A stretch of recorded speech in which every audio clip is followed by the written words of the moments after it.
Okay, welcome to the EJ's SpaceX Starship Flight 12 launch coverage. We are about 90 minutes out from hopefully a launch here. I've had the NSF stream up here, and I'm checking to see. We got a checking over. Thank you for all the bits, all the tips. Thank you, everybody. Thank you for all the resubs. You guys are the best. I think I saw Friend of Monkeys convert a Prime sub to tier 1. Thanks, dude. That really helps me. Why is his mic buzzing when he talks? Because he is trying to keep the fan on because it's hot in here. Here. I'll turn it down just to make you happy. Discovery, go at throttle up. If I start dripping sweat, though, you know why. Jojo, 39-month resub. Back to being ignored. Perfect. Hey, Dean. All right, so that's a shot of the roadblock right there.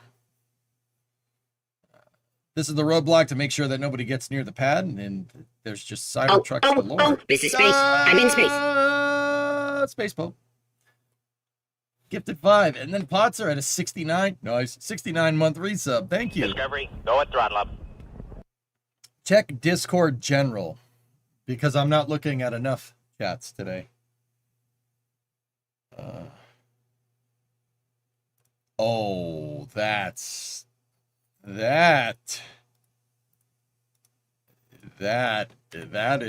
that. Oh, ho. Fit, look at you. Damn, dude, that is a nice watch.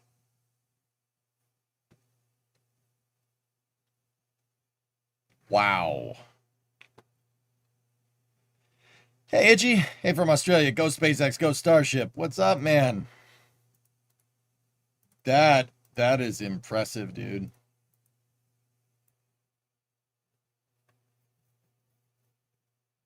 Wow. Discovery, go at throttle up. I collect watches. Who makes that? This is a... Where's the name? Shouldn't their name be on there? It says Artemis Chronograph. Fit, who we talking about here? This isn't Omega, I don't think. It might be. Either way, it's pretty good. Oh, hail the Stakeout Stream Master. What's up, Trick? Thank you. Tonka Yellow Cybertruck? No way. Oh, yeah, I see it up there. Gotta go get it. Give me a second. Yep. Wearing the lucky shirt. I got my Starship shirt on today. It's a date chronograph. Cool. Oh, look at that. Tower vent. Tower vent's going. All right. Ryan, if we have any more questions that come through, please let me know. But if you're just joining us, the clock is continuing to tick down. An hour and 30 minutes. Hey, Tatum, what's going on? Thank you for the bits. Yeah. So, guys, a little bit on what you're seeing on your screen there. That's Starship and Super Heavy. Starship and Super Heavy comprise one vehicle that's called Starship, actually. Right there is the most powerful rocket ever devised by man. Ever. And hopefully, in about 92 minutes, we should be able to see this thing go. Made by Zarek. Ah, very nice.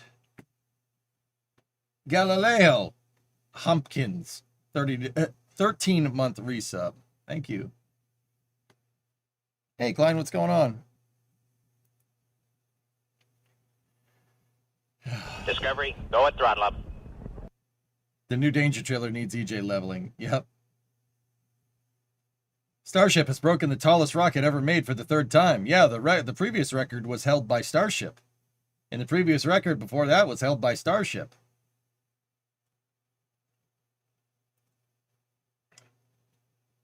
The last time we checked in with SpaceX, we were at about a 55% probability of go. So that is favorable. It's just what they're waiting for is, see those clouds? They're waiting for those clouds to go away. Do we recall if you could see the second stage from the Space Coast? Not this one, Sawyer. This one is flying on an azimuth that's going to take it between the Yucatan Peninsula and Cuba. More towards like Jamaica and Puerto Rico and stuff. Everything is looking good, Dragon, as far as I can tell. But here, let me show you this thing's flight track, where it's heading. So, previous Starships have launched out of Starbase, which is over here. It's at the very southern tip of Texas. There's the launch pad. Now, this is an older picture. Pad 1 is still in this picture. The launch pad that it's launching from is over here. Oh, pad 2 is there. It's this one. They're using this launch pad, and they're going to launch basically due east out of here. Now, in the past, Starships have taken this path. They've gone this way, through there. This time is going to be a slightly different trajectory. She's going to go this way this time. So it's going to go over Jamaica. Actually, it's more like south of Jamaica. It's more like this. Right there is the path that it's taking out of Texas. Yeah, man. No problem, man. So, yeah, you're probably not going to see it from the Space Coast. And then, where we're heading from there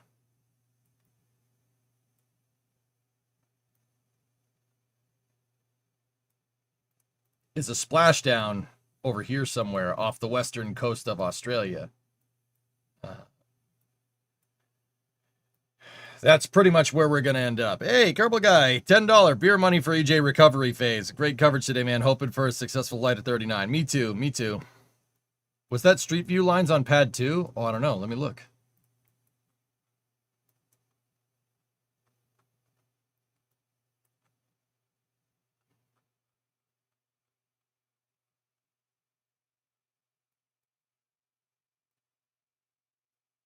No. Discovery, go at throttle up.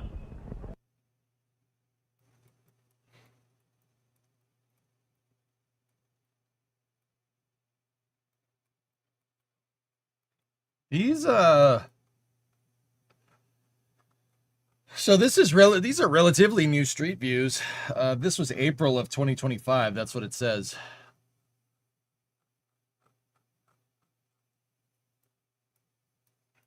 Neat. How's it going? It's going good, Russ. Yeah, everything's going good. 7 with a 54-month resub. Thank you. Meat. Yep. Splash down to Coral Reef. Just joking. The Great Barrier Reef is on the other side of Australia, Till. But, you know, it's a joke, so all good. Air that makes you feel sticky when you're hanging out at the beach, freezing onto the side of these pipes because they're so cold. How humid is it out there, Daz? Too humid, Alex. What kind of question is that? Discovery, They just go don't at even throttle use up. numbers anymore. It just says yes. Humidity, yes. It's mostly just for the people watching at home or wherever you're watching. I don't know where people... For the 1,000th time today, how's it looking? You just got off work. Yeah, the clouds cleared out. Sup. Last we heard was 55% favorable from SpaceX, but yeah, it's looking good, dude. Yeah, I don't really have anything to report. The sky cleared up. You have a Starship name for you, the SS Wenhop. Oh gosh. So smart with a 77-month resub. Thank you. Will you watch the SpaceX stream? Yeah, of course. Yeah, SpaceX stream starts 45 minutes out, so they're probably going to do some type of update. Maybe they'll drop some new info. Yeah, a little hazy out there. This is from the north, NSF's north side. It's a little hazy out there.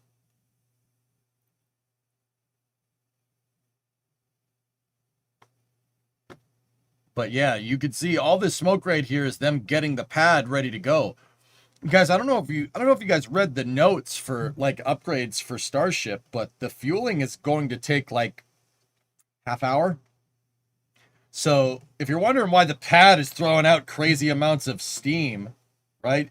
It's because they're basically loading everything up to be able to do what's called tank the vehicle very, very, very, very quickly. This is a 35-minute tank up here, comparatively to about 50 minutes for the previous versions of Starship.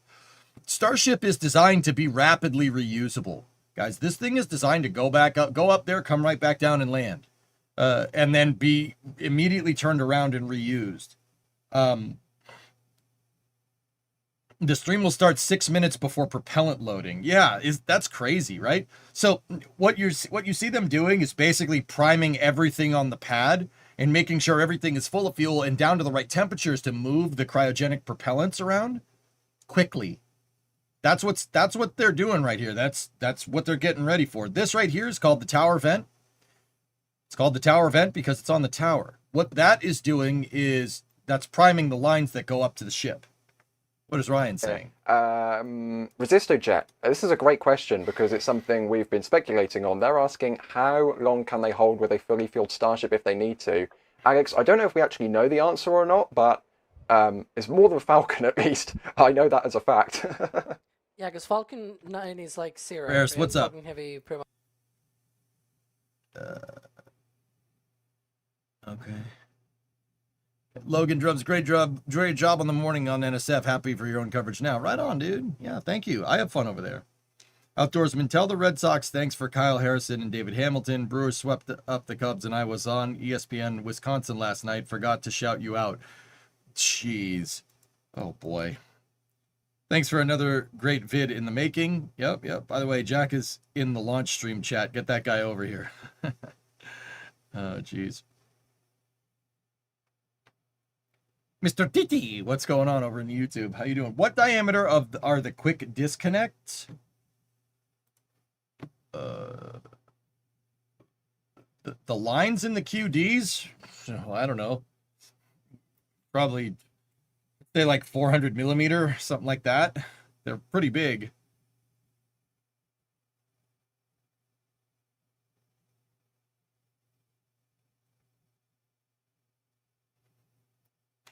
I hope you didn't stream too much. You don't. If you're sorry for my endurance, you do such long work sometimes. Hey, man, it's rockets.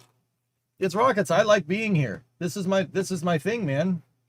Dude, time flies when you do this job. If you're into it, a stream can drag. It's absolutely a thing. They usually don't drag with me because I like what I do.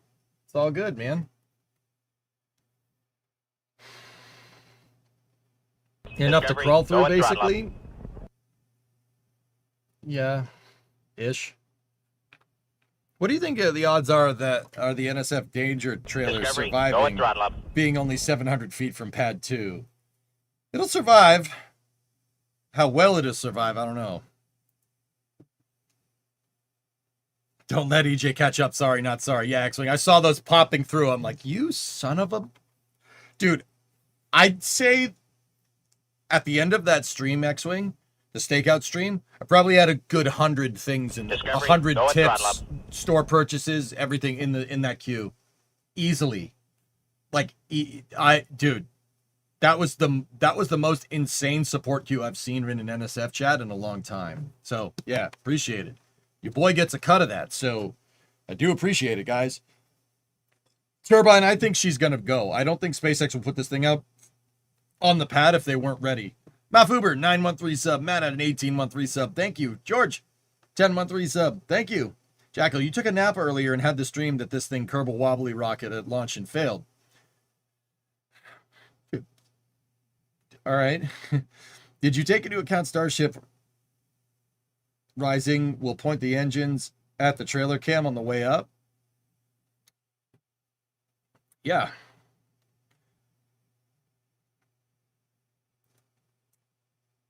Quick unrelated, DCS ever invest you as a game? I played a little bit of DCS on stream with Uber. Yeah, it's pretty good. Can't say me your commentary is great. It's never the same without the voice and objectivity. Oh, thank you. Pat, how you doing? Let's light this candle. Absolutely. Danger trailer is on the leeward side of the pad. It'll be fine. Yeah, there you go. What's the chances the hot staging ring bucks a bit? It won't. Outdoorsman, no.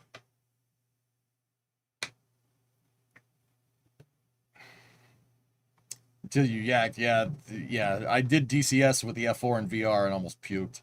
Hey, Leviate, what's up, man? Something I noticed. I don't know why this feels a lot more production ready, like a Falcon 9. I know that seems crazy since it's a test vehicle. I feel that too. That's why I think it's going to work, guys.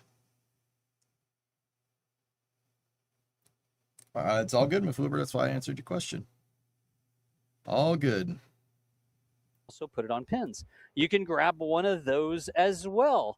And then, of course, we take the same design and we put it on all sorts of other stuff. You saw the sun shirts and the T-shirts and SFS stuff like pins that. But and patches. again, if you're looking to get some cool swag and support what we do, we're not going off and, again, a huge media conglomerate where we just have millions of dollars to spend on stuff. Every time you buy a patch, a pin, a shirt, do a super chat, whatever, you help us keep this sort of coverage going. And after this launch, we're probably going to need some money for solar panels because there are solar panels on that camera trailer that's in the danger lot. The big left-hand camera there. So across the board, Don't worry Starship about it, on Daz. The ground, worst yeah. that will happen is they'll get a nice wash from some industrial water. Have you played Forza Horizon 6? No, I haven't, but people have been asking me about it, dudes. I don't know. I just don't think like an arcade-style racing game is something that you guys would want to see here, but I mean, I guess a lot of people are asking. Maybe we'll have to give it a shot. I don't know.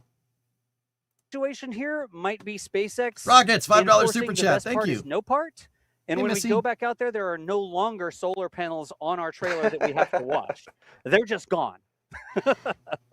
So we'll see how that turns out. But if you get a patch, you get a pin, you get a, Nice. Why the a heck shirt not? or something like Congrats, that. dude. At some point, I'll be able to show you this tumbler I got on the table.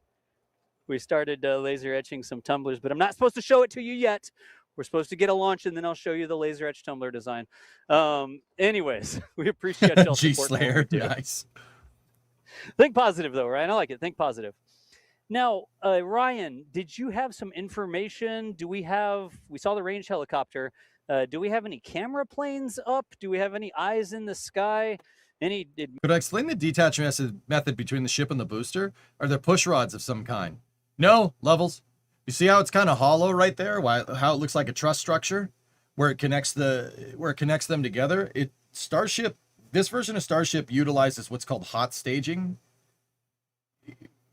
To separate, the manner of actuation for separation is just firing the upper stage engines. And then the reason why you have a truss structure and why it's not like a solid cylinder is so the exhaust gases can shoot out the sides. Once again, that's called hot staging. Starship is not the first thing to do hot staging. Titan, the old Titan missiles used to do hot staging, and the Titan rockets by proxy there.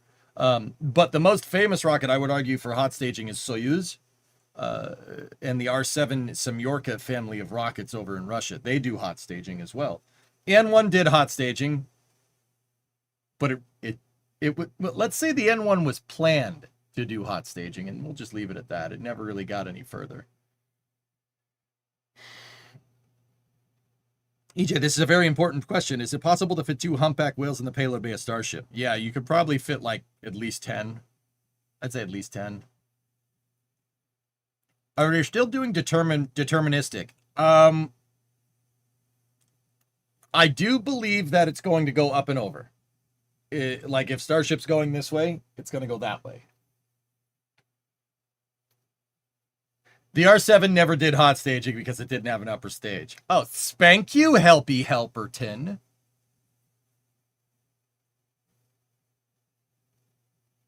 You want a fresh one? Yeah, he's right. The R-7 didn't have an upper stage, so we'll say Vostok rockets in Voskod, and then go from there. Stop looking at me, Swan. Just got home from work. Any space students today? No, nothing. Nothing. We're just watching some tanks. I forgot to shout you out on ESPN Wisconsin last night for the Red Sox giving the Brewers Harrison and Hamilton. I don't know why. Okay. Discovery, Did you go not at throttle up. already say that, Outdoorsman? Or was there another viewer on ESPN Wisconsin last night that just said the same thing? Oh boy, a Cybertruck.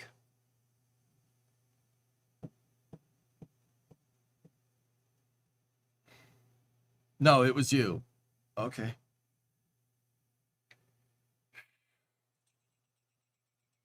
The helos are racking up some hours today. Yep. Yeah, which one is that one, guys? That is a 412. No one else wants to buy the Cybertruck, so they use them. Possible. That's a 412. There you go. Shampoo is better. So I wasn't sure if you saw it. I'm at work. It's all good. Pat, you had a test drive in a Cybertruck. Guys, I don't mind Cybertruck. I really don't. I probably wouldn't buy one, but I don't mind it. I don't hate it. I think it's cool. Now, I know people are going to say, like, oh, it's not a pickup truck. Yeah, you're right. Cybertruck makes a lot more sense if you think about it like a Ford Bronco or like an old Chevy Blazer. It's a sport utility vehicle. It's an SUV. It's not a truck, despite truck being in the name. If you think about it more like an SUV, it makes a lot more sense. Still doesn't excuse that it kind of looks like a dumpster with the lid open, but whatever.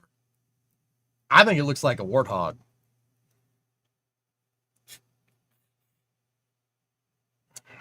I call it the warthog because M12 LRV is too long to say in conversation, son. It's a pavement princess. I've seen people beat the snot out of those things. That, you know, pretty good.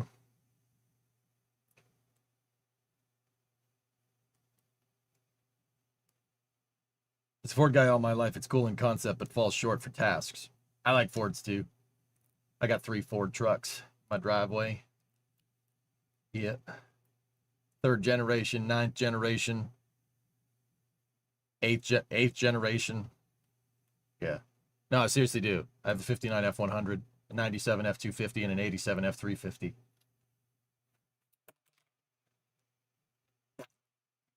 Baby. How's the 59? Yeah, 59's doing okay. I start it every weekend. Yep. Start it every weekend. Fires right up. And then I drive it around the block just to make sure everything still works.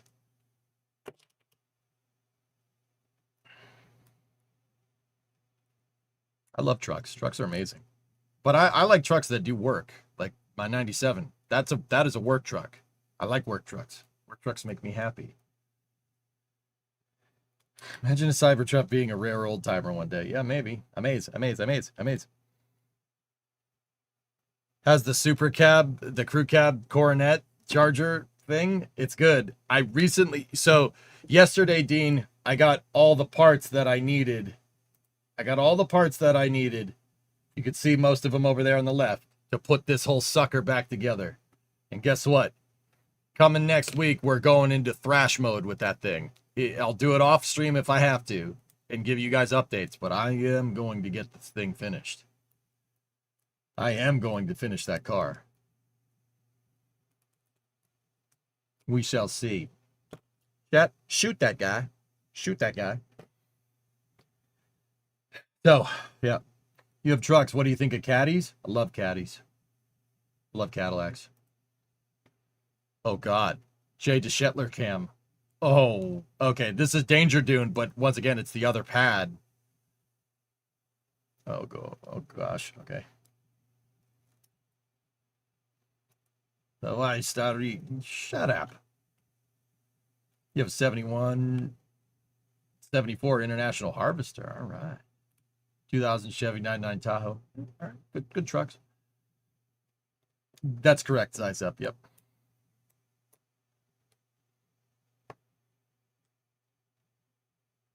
All right. So we're about an hour and 12 minutes out here. Damn, that thing looks good. Look at that thing. Man, you know, guys, I've missed most of Ship version 3's testing campaign. Like I've missed most of it. You know, because of you know, personal events and stuff. I've never actually just sat here and got a second to just look at Ship 39 and Booster 19. Damn, they look good. Wow.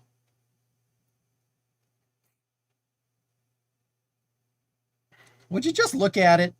Would you just look at it? Hey, Duel, what's up, man? 20 minutes to propellant loading poll. All right. How many views does NSF? These are my buddies over at NASA Spaceflight that are generously letting me restream their content. What are they up to? 45. Nice. That's real good, man. Real good. Guys, go over there and support them. Give them a sub on their YouTube channel. The NSF's great content. I work for them. I did their stakeout stream today for... Wait a minute. How long did I do that stakeout stream for? 9, 10, 11. I started at 8:30, 9:30, 10:30, 11:30, 12:30, 1:30, 2:30, 3:30, and we went to 4. Oh gosh, I did 7.5 hours over there. Didn't seem like it, man. Jeez. Just look at your uptime. Well, the uptime says 9 hours. Don't forget your timesheet or you don't get paid. Oh gosh, don't do that. Don't get real on me. No. No. Can't wait to hear the loud engines. Yeah, Tando. Today's stakeout stream was great. I'm glad. I'm glad you guys liked it. And I'm very glad I'm just getting back to normal. They have over 13K on X. Nice, dude. What's the purpose of the choppers? It's not a motorcycle, Alleviate. It's a chopper. No. The helicopters are the security perimeter. They're flying the perimeter of the pad, make sure nobody's around.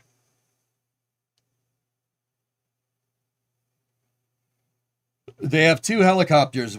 One is a Bell 412, and what's the other one, guys? A Super Ranger or something? Oh yeah, pad's really going now. Talking of cool Fords, look what you just found in a barn in Forza Horizon 6. Oh, you found the Cosy, mate. Yes, you found the Cosy. Very, very nice. You found the Sierra Cosworth. Very good, mate. You found the Cosy.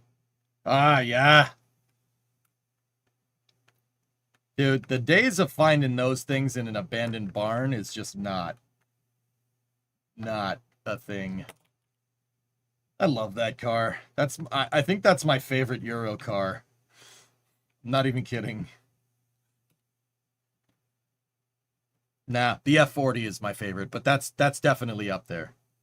Definitely up there. Hoping for an HLS update. Yeah, me too.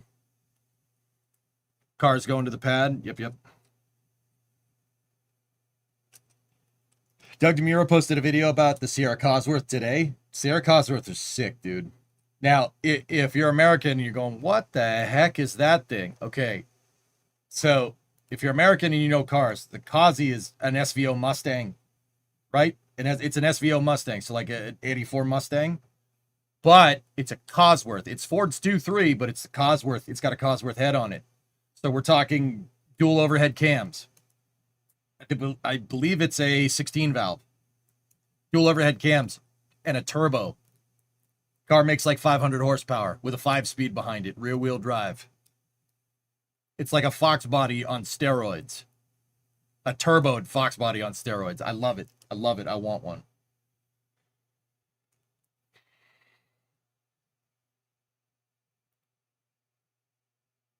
Oh yeah.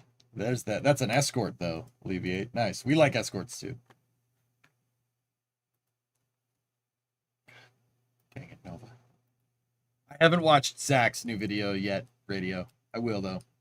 You don't have Fords in America?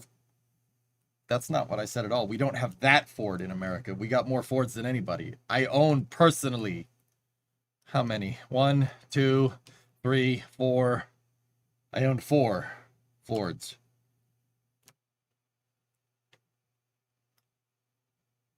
Check out some of the in-car feeds from the Nürburgring. Oh, yeah.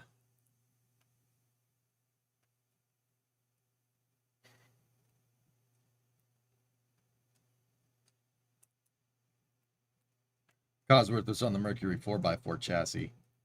They did UK dude, we did get a version of the Sierra Cosworth, but it had the crappy single overhead cam. We had a single overhead cam, no turbo. We did have the 5-speed, right? It's called a Merkur XR4 Ti. That's pretty cool. I had an opportunity to buy one from Hoonigan. I should have bought it. Should have bought it. The Sierra was very innovative on aerodynamics. The XR4 Ti was something special for sure.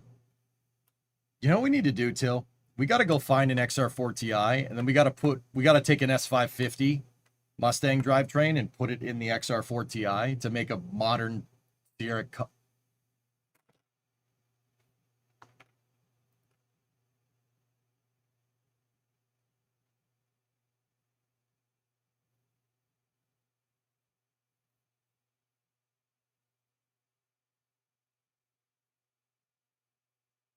Huh.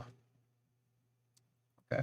I'm gonna take that idea and just gonna log that idea back here. We're gonna log that. Oh, we're gonna log that idea for later.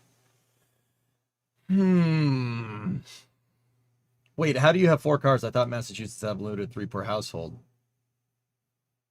Bro, I have 9 cars on my property. Yeah, it's fine. They're all registered. All good to go. Then Merker had the odd rear wing. That's right, Lord. Yep.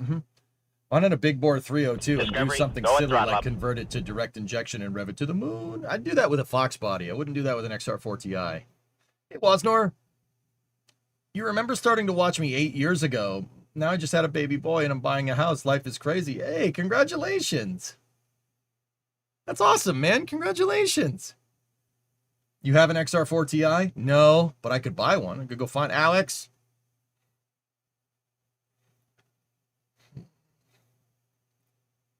How about Freb? It weighs almost nothing. And that I could get behind. We should do that. You think SpaceX might drop the IPO to conclude the stream? No, it's probably going to happen sometime in June, Lenprod. So, for those who didn't follow the stakeout stream, I'm sorry, guys. I ate food while I was on break. So if you hear me burping a lot, because I woofed some chicken nuggets. I'm not even kidding. They're chicken nuggets. No, they weren't dinosaur nuggets. I'm sorry. So Zizep, what's the purpose of this flight? Go up. Seriously, that is the goal. Go up.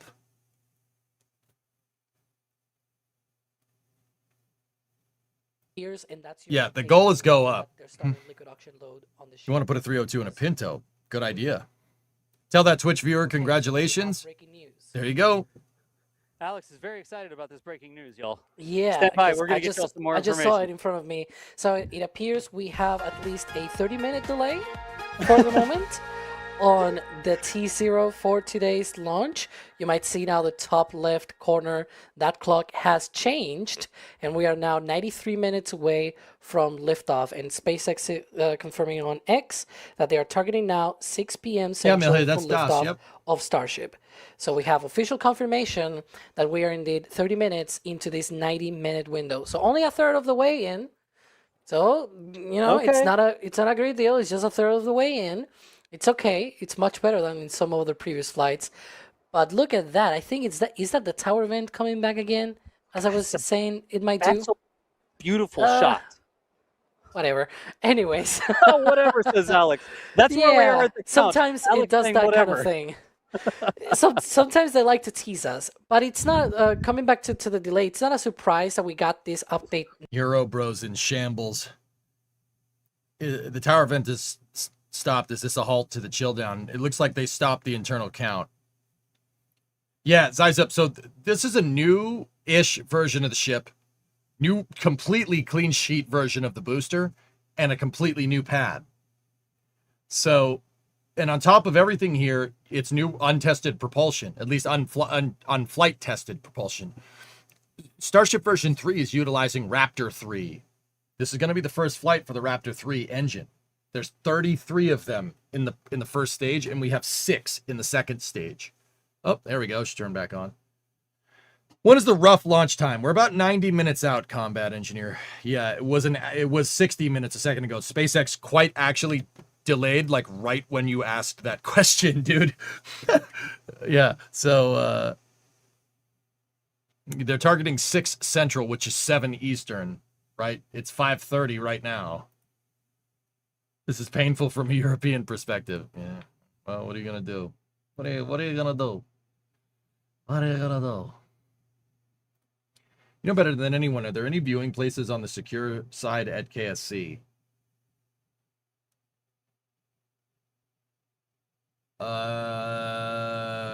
It depends if you have the right credentials. Gabago. That's right.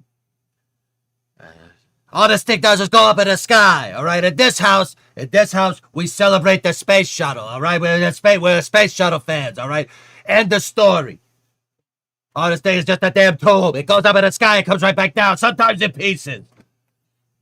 Sorry. Carmela, will you please shut the door?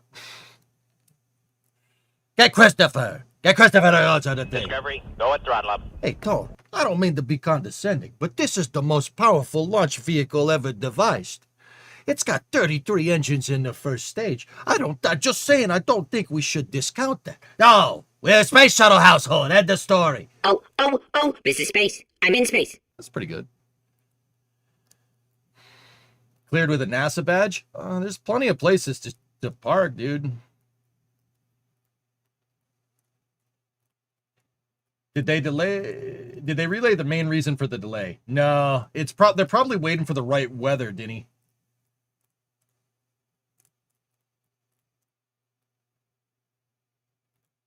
Weather window shift. Can't see me. That's my thoughts, dude. Yeah, absolutely.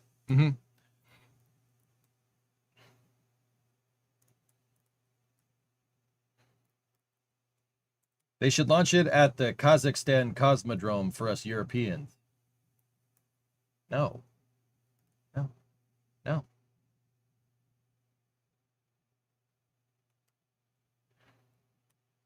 No, we don't want to do that.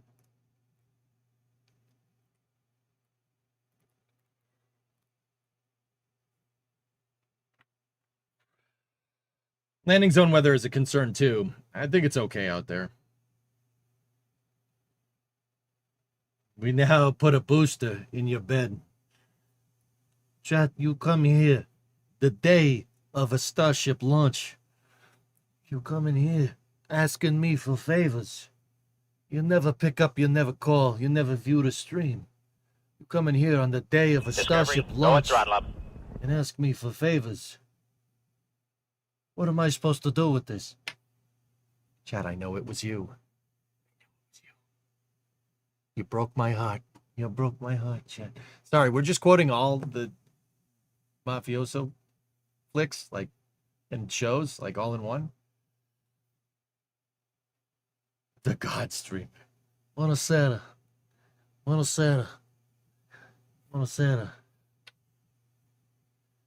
Look at this beautiful helicopter flying around.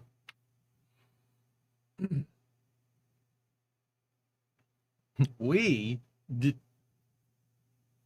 Some of you are.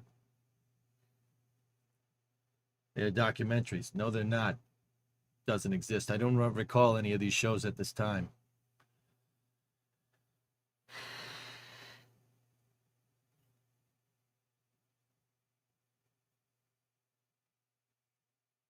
Now do those as Bill Nelson. Flavio, buonasera. Buongiorno, amico. Come stai? Now do those as Bill Nelson. Buonasera. No, it's not going to work. That's not going to work. I'm not doing that. All right, so the tank farm is getting ready to go. We did have a 30-minute delay, so we're back to 90 minutes out. They're targeting the top of the hour. Go at throttle the top of the next hour, so it's 6 Central. 6 p.m. Central Time, which is 7 p.m. Eastern. And the buon pomeriggio per voi.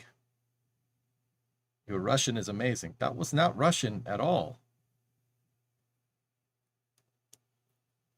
Ah, yeah, why the heck not? That makes sense. King Kitten, what's up, dude? Tier 2, 122 month resub. The version 3 RVACs are cooled with propellant cooled copper channels, aren't they? Yeah, all of them have that. Tiger Fag, what's up, dude? Oh gosh, I'm not yawning. I'm not yawning. I'm making faces at you. Okay. Is that Jack? Is that Max?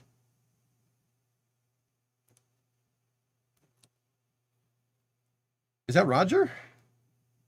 I've been out of the loop for some time. Are we launching the new, or this is new tower, new booster, new ship?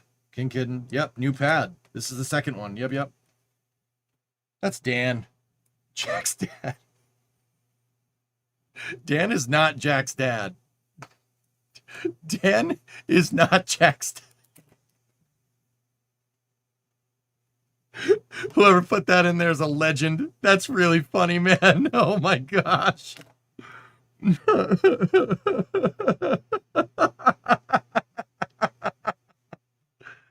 Oh. So Dan was the so Dan and Jack have had a very interesting relationship.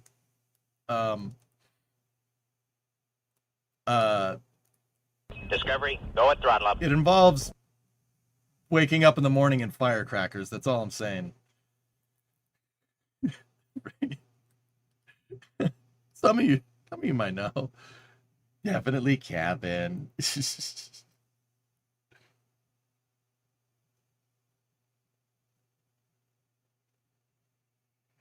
I know about the ceiling picturesque. Yep.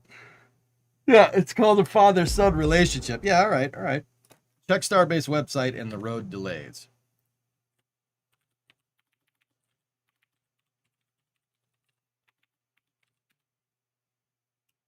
Oops.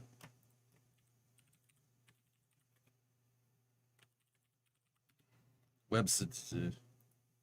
Oh, it's starbase.texas.gov. Go at Yeah, throttle that up. makes sense.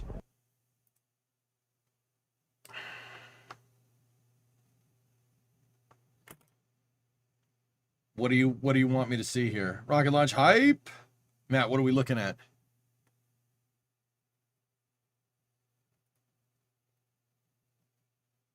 Where's your other hand between two pillows?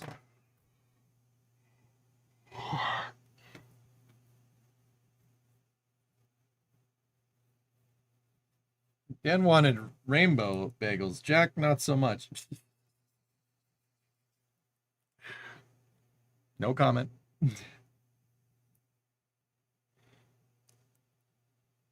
(39A) related movements. Turning basin, 39A. May 21st, 5 to...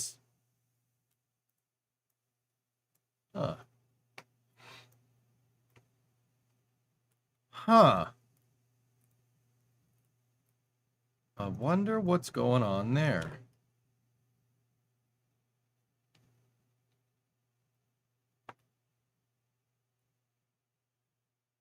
Huh. Interesting. This could be clipped and be like, oh yeah. Will the shockwaves from the Raptor engines destroy the cameras on the NSF trailer parked across the road?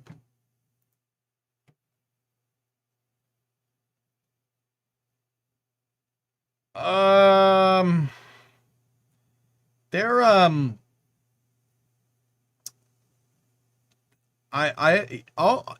I'm gonna say, 4PF, is that those cameras are about to enter a zone of danger.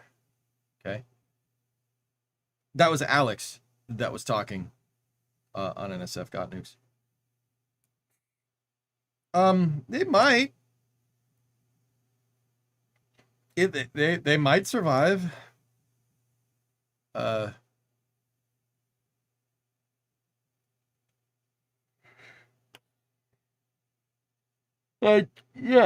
they might. Hey, is that Discovery, Sawyer? go at throttle up. That's Sawyer.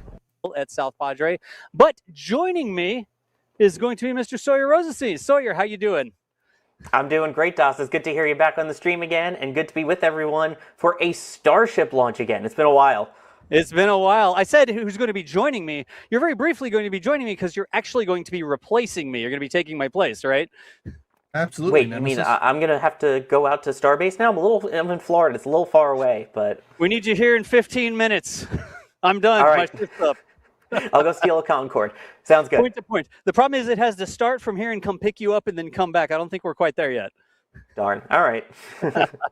All right, folks, you've seen Sawyer on all of our videos. You see Sawyer on our live stream. I will let Sawyer take it from here. Again, if you're doing questions, tag us in chat. The super chats, the tips coming in and the merch and stuff that you're buying across the board, all the different ways that you're supporting us. Sawyer will be helping out. Continue to say thank you for that. But for now, for your information, alcantarilla is sewer in English. But in Spanish, it sounds a lot better. Yeah, Yeah. Gracias, compadre. Alcantarilla. Okay. Again, hopefully launching in about an hour and 20 minutes from now. If you're just joining, we did have a 30-minute delay. So it may seem like we're not going that far, but hey, look at this. We are progressing a bit. You can see there is one of the roadblocks and the vehicles are moving away. So Alex, what does that mean? That is great news. That means that the blast danger area is being cleared and that everybody is out of that danger area because we don't want them in that blast danger area when launch happens. As we were talking about that before, remember that. Honestly, dudes, I wouldn't want to be near this thing. And I'd like to be near rocket launches when they go off. I would do that. If the static fire is any indicator of what we are in store for here, this is, this is going to be a violent ignition. Like, they switch on all 33 engines all at once. Acoustically, it is a very harsh environment. I would not want to be near this thing when it goes off, except if I was on top of it, But even then, probably wouldn't want to do that right now.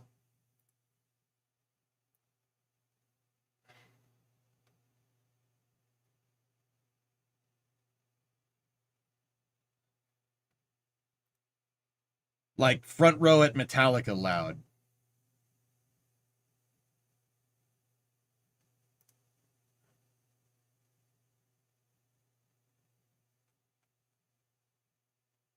It's loud, dude.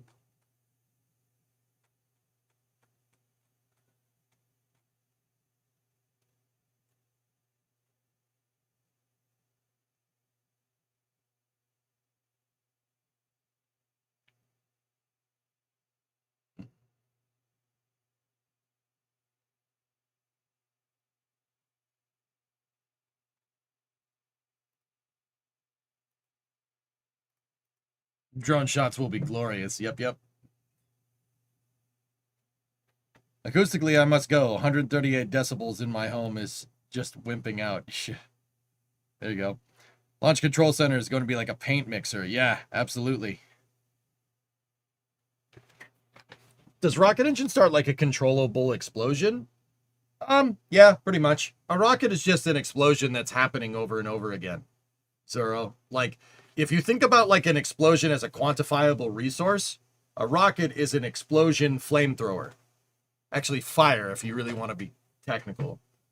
All rocket engines do with fire what a fire hose does with water. Just shoots out gases at high pressure. Hey, Paul. What's up, dude?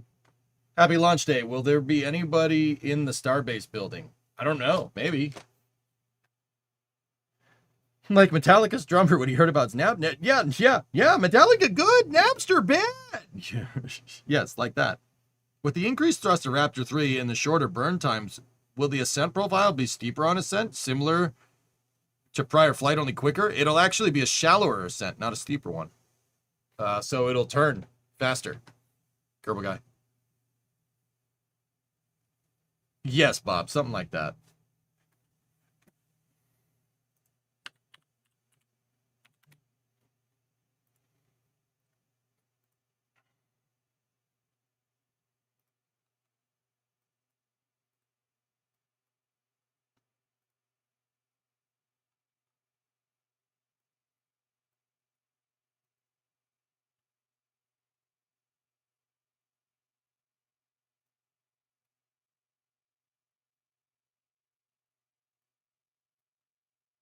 Give me one moment.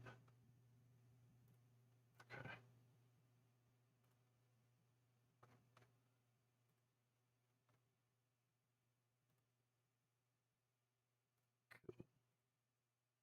Sorry, just checking something. Alrighty. Which is quite funny, to be honest. But yeah, it could be doing the same sort of behavior. Thoughts on the today as possibility well, of an where abort? it sort of starts, It'll be fine. disappears, starts, disappears. It's a bit of a cuckoo game, I guess, or something like that. I don't know. But yeah, it's basically just Discovery, watching. go at and throttle of up. course, watching for updates from SpaceX. we had that 30-minute delay being called at T-minus 1 hour Hey, and Jasper. 5 minutes or so. 74 months. when we were Thank you. tracking a Earlier when you were liftoff at countdowning, 5:30 a user here asked p.m. if the Now tank we're farm tracking was like a very 6 expensive p.m. Lego. So potentially in about 11 minutes from now, we may see another. Yeah, I would say, yeah. I mean, SpaceX is using a lot of off-the-shelf tanks and components, so yeah. Think like a hamster. You know the hamster tubes that you can all connect, you could connect them all together? Think like that. It's more modular like that, you know? Exactly. I mean, Exactly. we joke about the Texas tank watchers where we would just sit and watch tanks for hours and hours. So the booster's going to splash down just a little bit offshore at Fort VF, and then the ship is going to splash down off the west coast of Australia. Not anywhere where anybody can see it, but yeah, a little ways out. What's the objectives of this flight, Crow? It's just to go up and come back down. This is a new ship, new pad, new booster design, new engines. There's so many new things on this, you're not going to attempt to catch on your first try. Consider this like flight 1 for block 3. So just like Starship flight 1, the test objectives are very similar. Just go up and come down.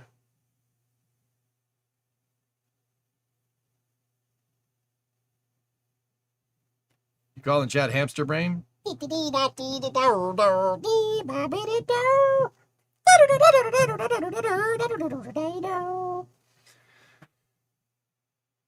just dated myself, didn't I?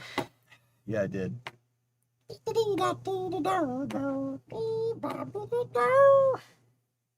No? Anybody remember that website? Alex, I'm going to assume they're asking about the new patches Chupa. of heat shields Precisely. that have been, well, I say patches, large splodges of heat shield that have been added to the shiny Okay, side you of guys Starship. know. Yeah, based on the material that they have used to apply those tiles, it seems like they're trying to test some kind of Don't new worry glue. about it.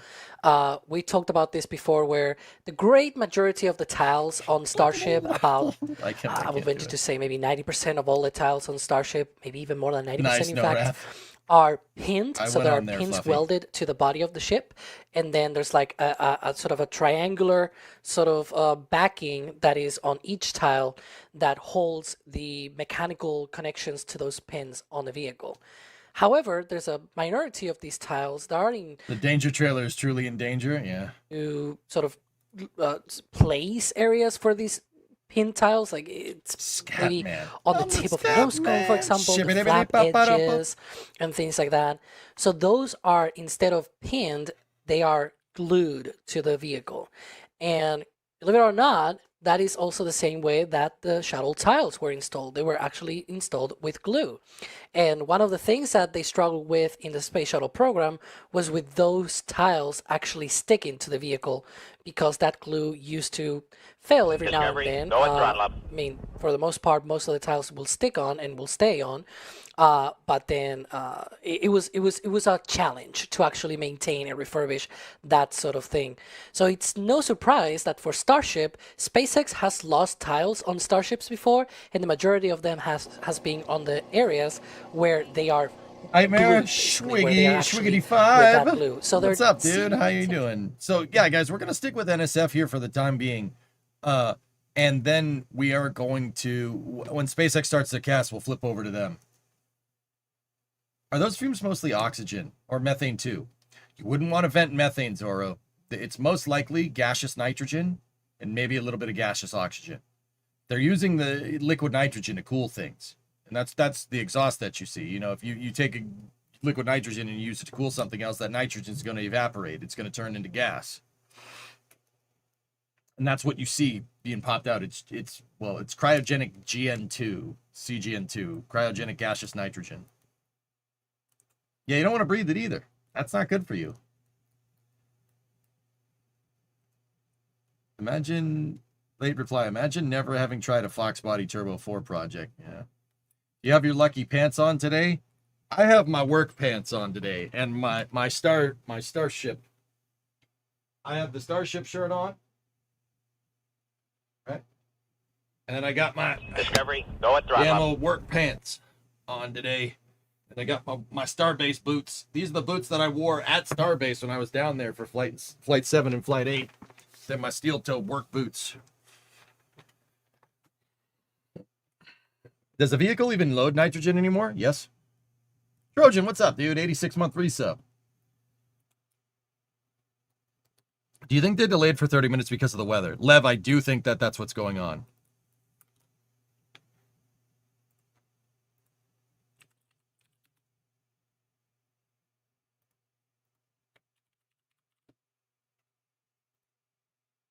Discovery, go at throttle up.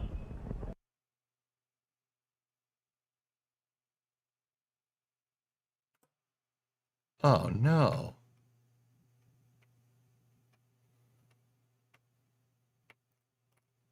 Kyle Busch died.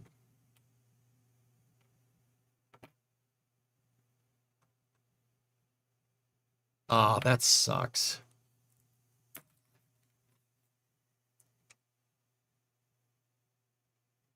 Oh, you gotta be kidding me, man.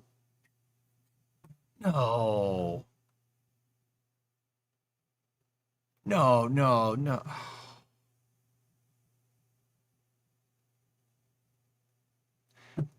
That hurt. That one hurts, dude. That sucks. He's young, man. Like, not that much older than me. Ah, that's not cool. Damn. Kyle Busch is a driver, NASCAR driver, guys. He's two-time NASCAR champion. That sucks. That sucks a lot. I usually don't get bummed out by, celebrity or athletes passing away and stuff, but when people die young, that pisses me off. I don't like that. That's not fair, That hurts. Dude, that hurts as bad as when Biff passed away. Damn. That sucks, dude. No, he didn't crash, John. He got hospitalized. He had an illness or something. It's just like that. Whatever got him, dude. That sucks. The flight got delayed by 30 minutes. Losing Biff in the way he went out spoiled was tough, man. That was a tough one. That was tough, dude. Dude was your favorite along with Colin McRae when you were younger. Dude, Kyle Busch in that M&M's car was diabolical. And I mean that in a good way, dude. Melon Farmer could wheel, dude. He could wheel. I wasn't a Kyle Busch fan. Sorry, dudes. But, recognize the skills. It's like Hamlin. I don't like Hamlin, but Denny can drive. Kyle Busch can drive too. And now Denny's still alive, thank God.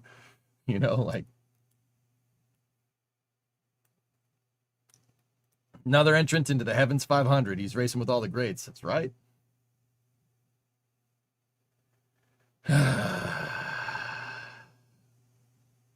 It's crazy. He was sick after Dover and asked for medical help. He was a menace. He wasn't Intimidator level, but he was almost Intimidator level. That's a good way to put that, Fluffy.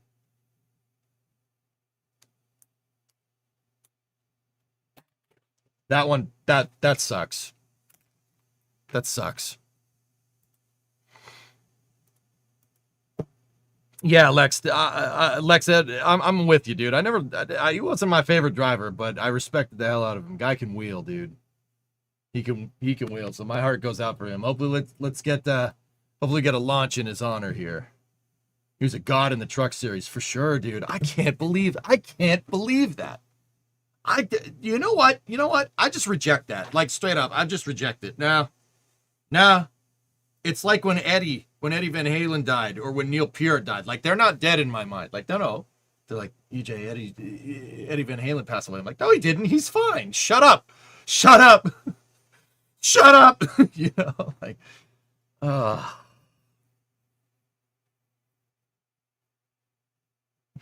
more good news. More good news. Yeah. Legends never die. That's right.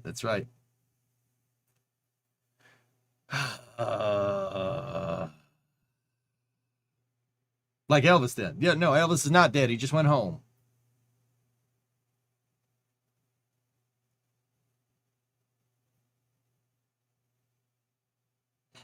That sucks, dude.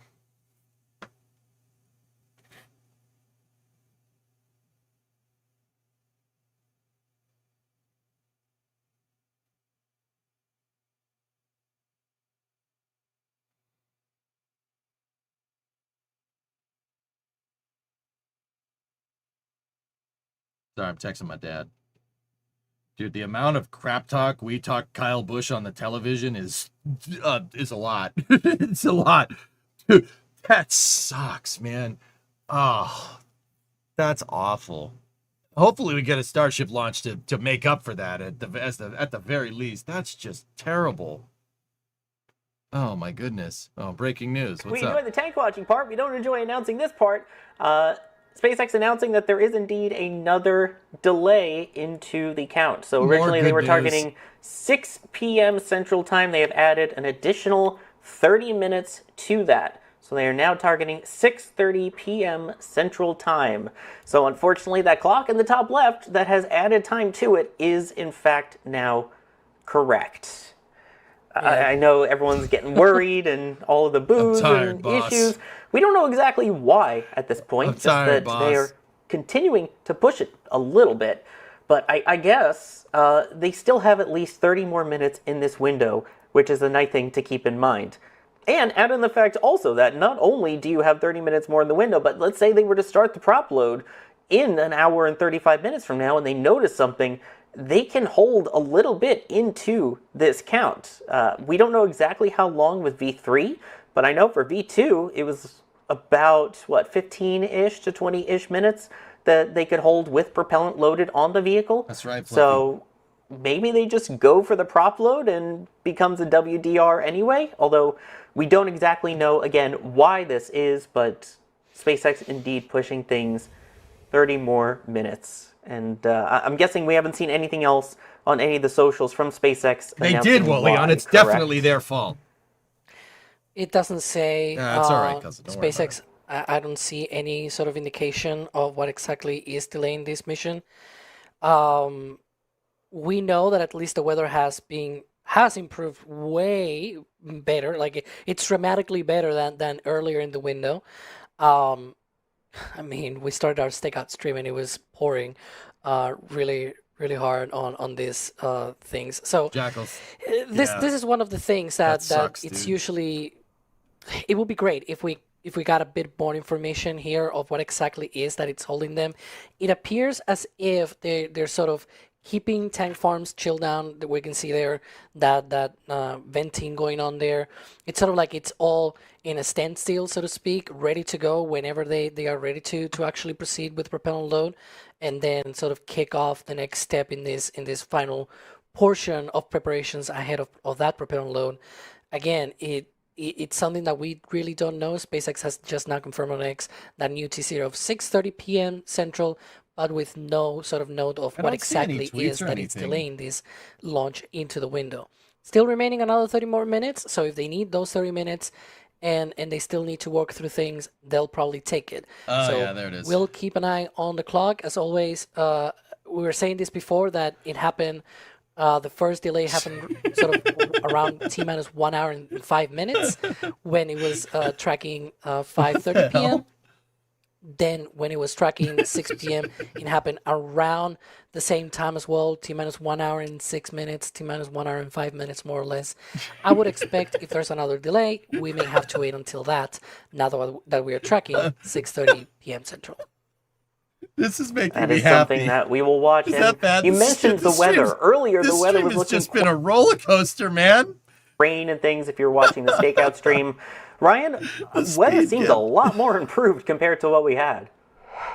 The weather, Sawyer, is so much better than it was when we all woke up this morning. This is the radar behind me around the Brownsville area. And as you can see, there is really nothing at all concerning. I mean, we can look further inland. I'm not seeing any rain popping up. We can look out to the Gulf. I'm not seeing any rain popping up. I mean, at least on the radar, things are looking a little bit better quite significantly better than they were when we began our stakeout coverage 10 Yep. hours before the original That's planned good, I launch like time. that. I'll also bring up our forecast of the dew point and air temperature again. This is kind of indicating where clouds could be. So this is more for visibility than for launch criteria itself. But if we have a look here in the 9-kilometer range, Jeez, there's a okay. little bit of cloud that could be popping up, and we're Squidward. seeing that on our cameras of this cloud, you know, a little bit higher up. So shouldn't be impacting initial launch views, but maybe that's something that our team will have to kind of fingers crossed and dodge around when it comes to the launch itself, because Starship, of Tank course, is going to be watching going like, a little bit higher in the sky than 9 kilometers. Fingers crossed, we hope. Fingers crossed it's more like 150 kilometers that it makes it all the way to the Indian Ocean. So fingers crossed this cloud doesn't get in the way. Yeah, that's what we're hoping. And we were always talking about with that graphic, oh, don't worry, that's towards the end of the window. That's 90 minutes. the reason the heavy booster has 33 Raptor engines, if so, could you explain? The job of the first stage with every rocket for PF is to get out of the atmosphere. And the quicker you can do that without accelerating fast enough to accordion your entire launch vehicle on the way up, the better. Yeah. First stages on rockets favor high thrust to weight ratio, TWR for short. You want a lot of kick on your first stage.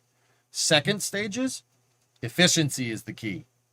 So like Starship, you really want efficiency. This thing is not designed to, I mean, it has a lot of get up and go comparatively. Starship's second stage is more powerful than most rockets' first stages.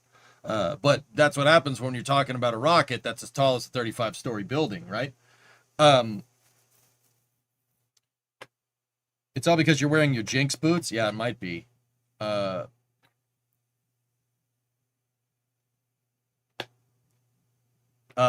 So the second stage is about going fast. This thing gets you up above the atmosphere. This thing gets you going fast. That's the reason why the second stage Starship doesn't have 33 engines in it, for instance. It only has 6, and 3 of them are vacuum optimized, because the second stage is designed for speed. You want efficiency with your second stage, not necessarily high thrust, but it does depend on what you're trying to do. I saw it alleviate. Yeah, we have another delay here. SpaceX targeting 6:30 p.m. Central, so that's 7:30 local time. So we're about 90 minutes out for the third time. Yeah, 4 PF. I could get into a lot more detail here. That's the gist of it. First stage, designed to go up. Second stage, designed to go fast, right? The faster the first stage can get you up there, the better. The more efficient you're going to be.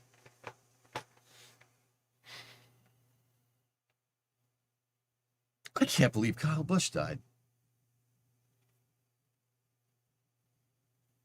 That sucks.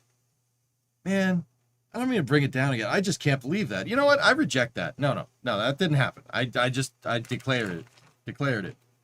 Yeah, Lowe's, I'm with you, man.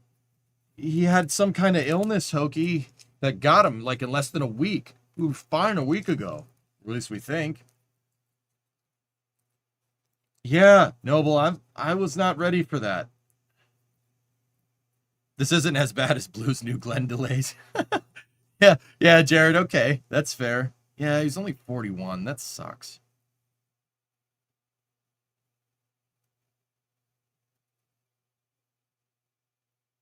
Complained about his sinuses and that was it.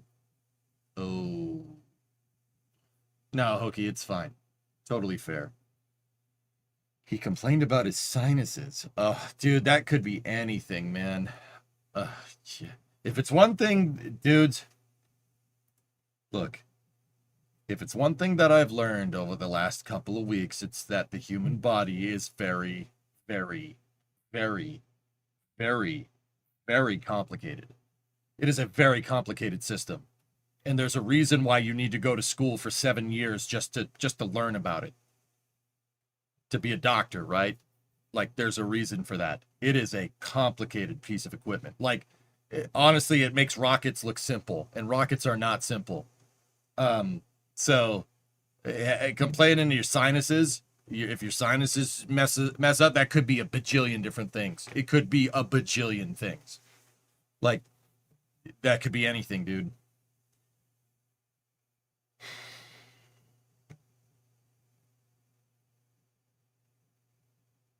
Yeah. Dude, I've been learning that. Yeah. I've had a crash course in Discovery, go at throttle up. being an ICU nurse over the last couple of weeks. Not on, but didn't want it, but we got it. But you know, if that became my job, Discovery, I'm not go going to at be bad throttle at up. my job. You guys know how I roll. Yeah, your body's a dude. This thing is a tank. It's pretty dang impressive for what it is. I will say it's pretty damn good. Take care of it. Take care of it, and it'll last longer. Remember that. You don't want stuff like this. Take care of it. It'll last longer. You get more mileage out of it if you take care of it. That's all I'm going to say.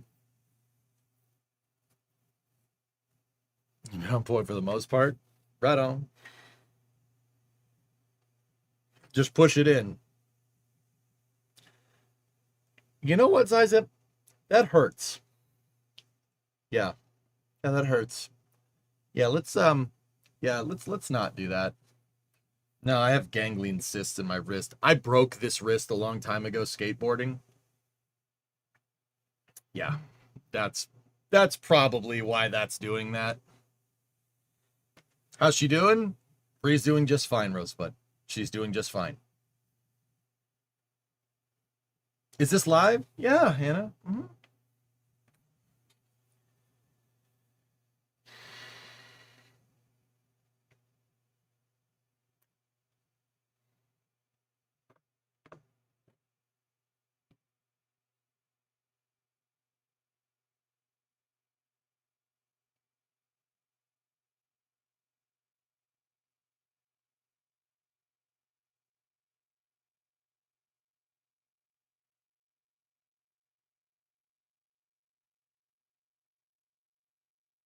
What's the likelihood Starship launches today?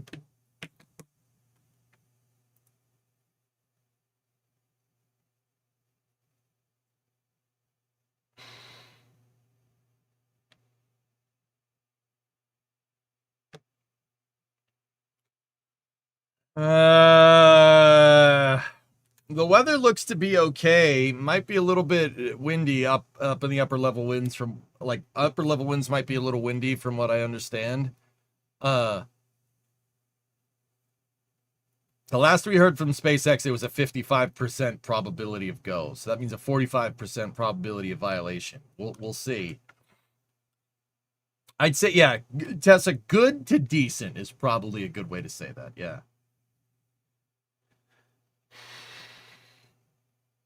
Well, I guess if we're going to have another delay, I have to stop procrastinating and go mow the yard. Well, yeah. Yeah, yeah.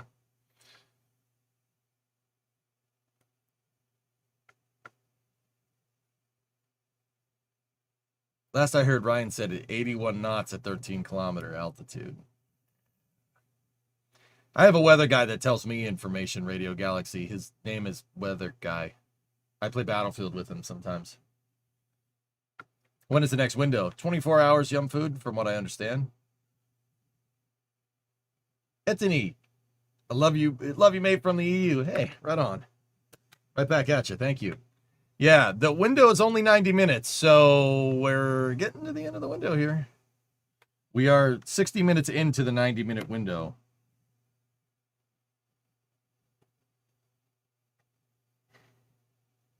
Discovery, go at throttle up. No, weather app looks good.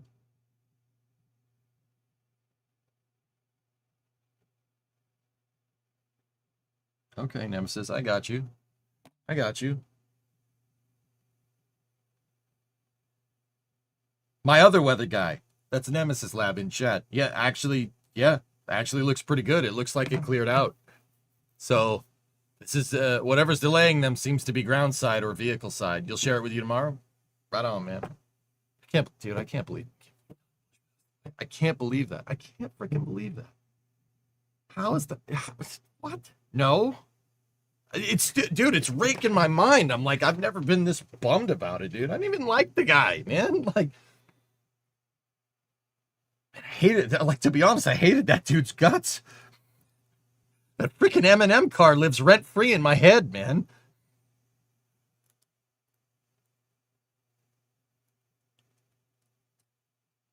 It's stupid M&M car. I hate that thing. But also, oh, I hate that clown. No, man, that sucks.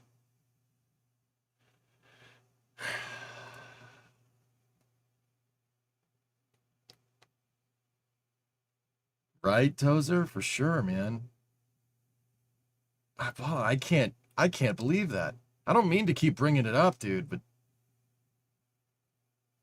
c'est la vie, indeed. Son's birthday was recently. Dude, don't make it worse.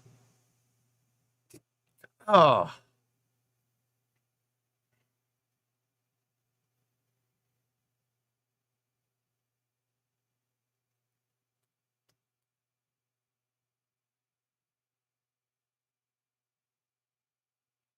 I really hope we get a launch today to make up for this, man.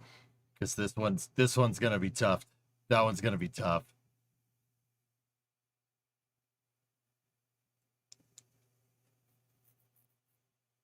Yeah, there you go, Aqualex, right? Yeah, there you go. Vamos, Starships. See.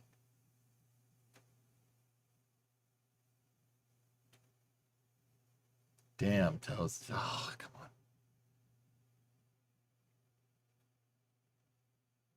CJ, I'm not saying that one out loud. Damn, dude.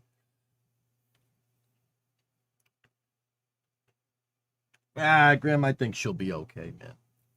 I think I still firmly believe that. I don't think SpaceX would leave anything up to chance with this launch, dude. They're gonna be as ready as they're gonna be. I don't think they'd put it out here. I don't think they'd tee this thing up on the pad unless they were absolutely sure, man. Guessing no flame trench tomorrow if it goes tomorrow. Yeah, I think that would be a fair bet, yeah.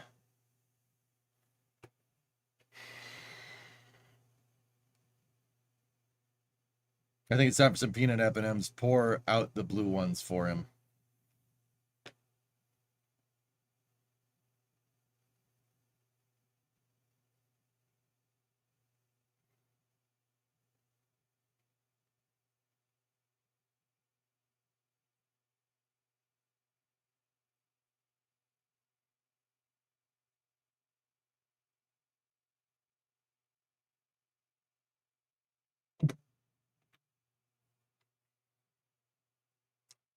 All right, anyway, let's get back to Starship. 35 store messages in this panel right now, so it would take us all the way until launch to read them out. But we will get to them, I do promise.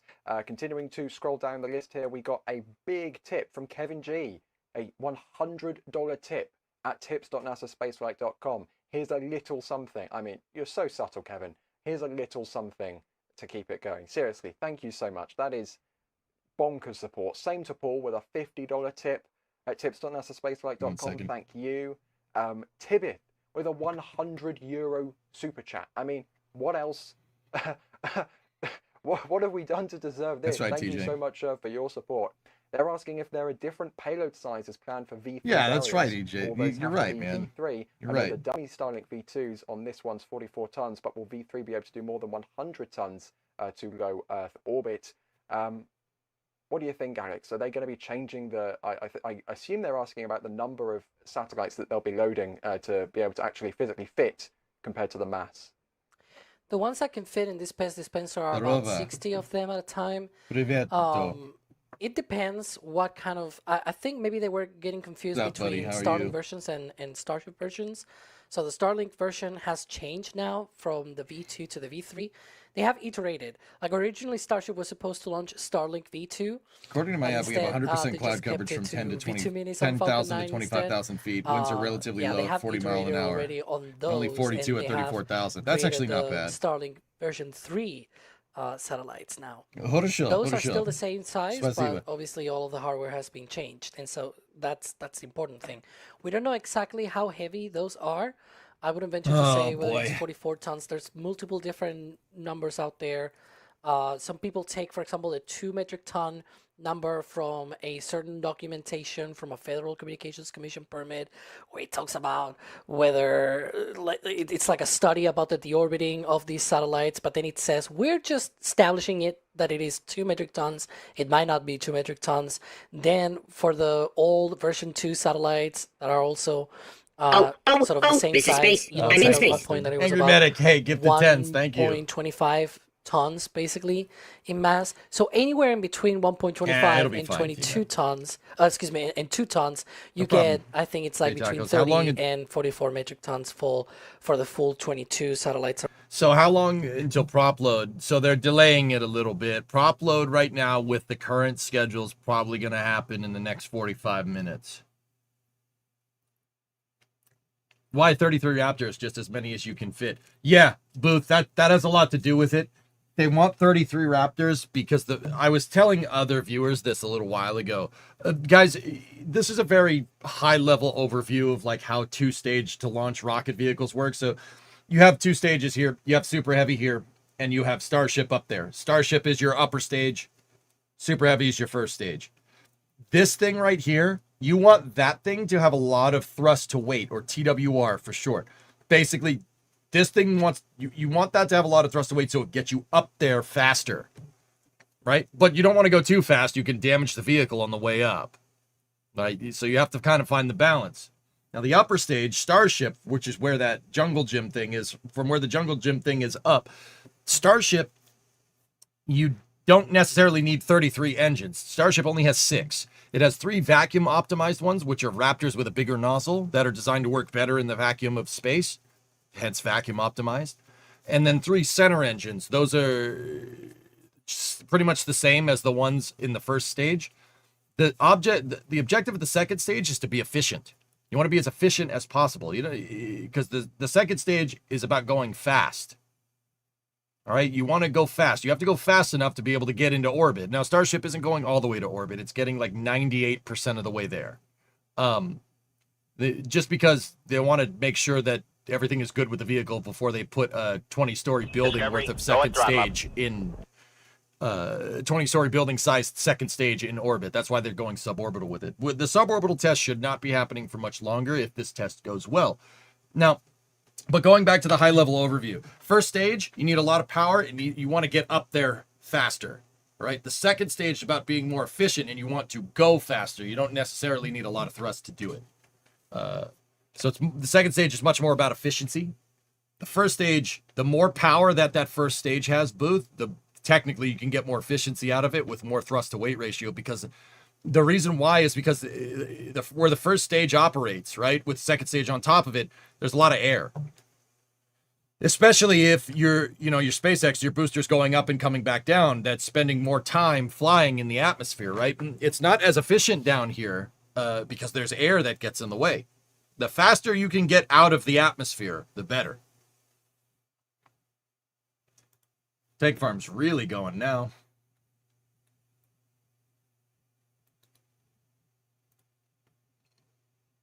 How long until the rocket launch? We're 1 hour 13 minutes for the launch. Utopoya up there.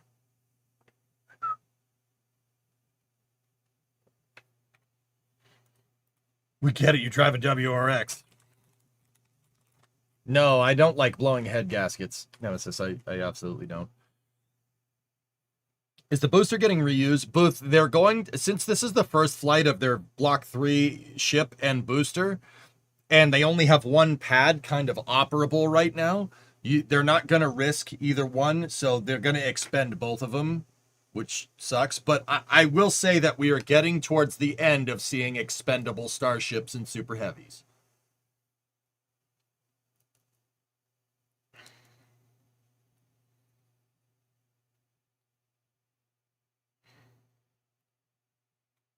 Tank farm's really going now. Look at the middle picture on the top right.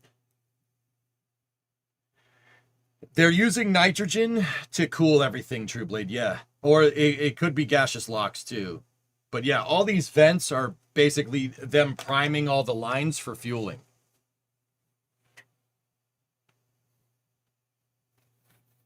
Are the 3 sea-level Raptors on the ship exactly the same as the one on the booster? For the most part, David, yeah. Fun interim maths. What is the ratio of energy expenditure between the booster and the White Sands atom bomb test? Are you talking about the Trinity explosion? Can't see me? The booster, I don't know what it is off the top of my head, dude, but I will tell you it's comparable. Super Heavy is putting out, frankly, I don't really have a better way of saying this. It is a frightening amount of energy.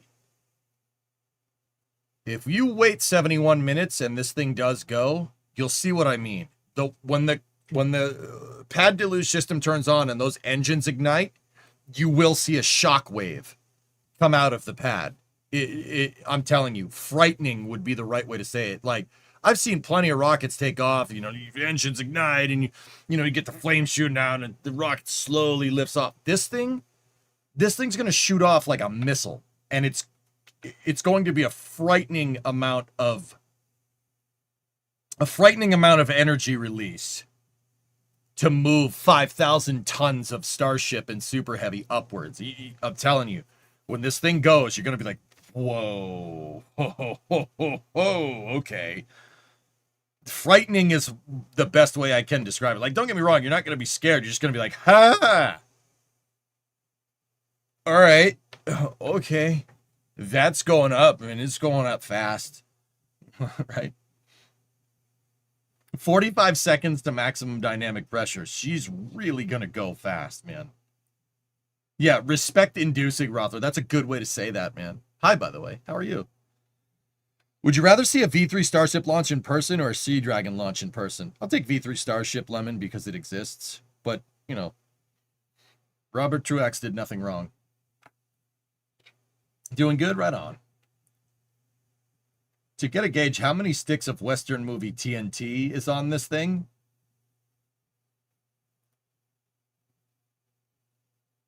All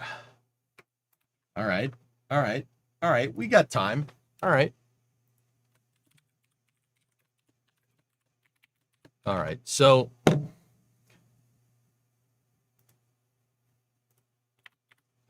to figure out the total energy output of a rocket, there's a metric that rocket scientists use. It's called C3. It's called characteristic energy. Let's just see quick things here. I mean, we can do the AI overview. That's fine. Characteristic energy is a sliding scale dependent on payload mass because C3 represents the square of the departure velocity from Earth measured in kilometers squared over S squared. There we go. All right. V3's deep space capability scales directly with the upgraded thrust. All right, give me a number.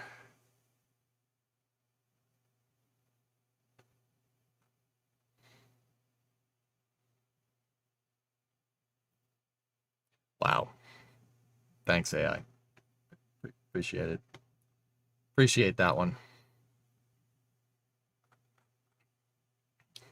Just gave me the equations for characteristic energy. I'm like, all right. Lovely.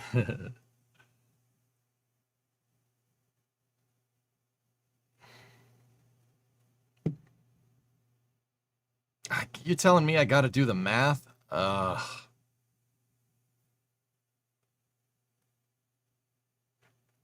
I'm helping.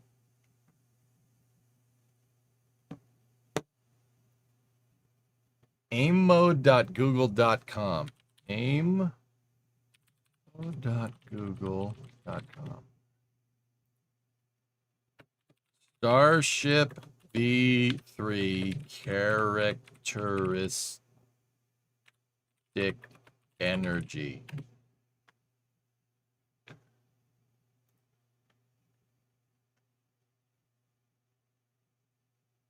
The characteristic energy of a fully refueled Starship V3 executing interplanetary injection from low Earth orbit can exceed 100 kilometers squared a second squared. That's... Discovery, go at throttle up. Yeah. Characteristic energy is defined by the square of the hyperbolic excess velocity, V squared. Yeah, all right. It scales inversely with the total injected mass. Yep. The massive upgrades introduced in V3 significantly alter its deep space performance curves. Yeah, I mean, refueling. Yeah. Rip Kyle Bush. That's right, Ginger. NeoQ, 38-month resub. Thank you.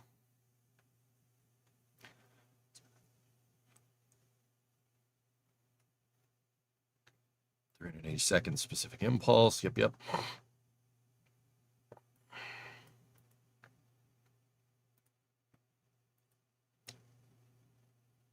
Yeah, Hellfish. It happened. It's not bullcrap. And it hurts. It hurts. Thank you for telling me about this. This is actually pretty cool, by the way. Ask it to give you comparisons.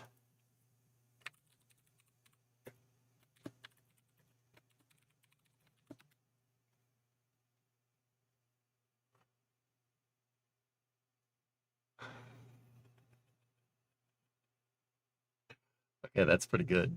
That's pretty good. I mean, you would have to go and check those numbers, but that's pretty good. That's pretty good. That's pretty neat.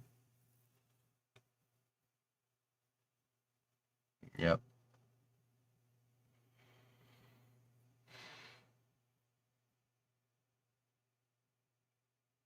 I know, Aqualex, yeah. Yeah, see, there's all the sites that it scoured from. So you asked AI, the Trinity test was 5 times ish the current V3 booster energy output. The fact that it's even comparable, can't see me, is kind of what I was more or less getting at, right? The fact that it's even comparable, like if we're talking about, like, Starship easily has more than a megaton of energy output. Like, if we're like comparing, if we're using TNT, like, I'd prefer joules. I think joules would be a better measurement here. But I mean, characteristic energy is measured in kilometers a second. Kilometers a second divided by seconds squared. Did the flight get pushed? It got pushed a little bit. We're about 60 minutes out here. Let me bring the timer back up.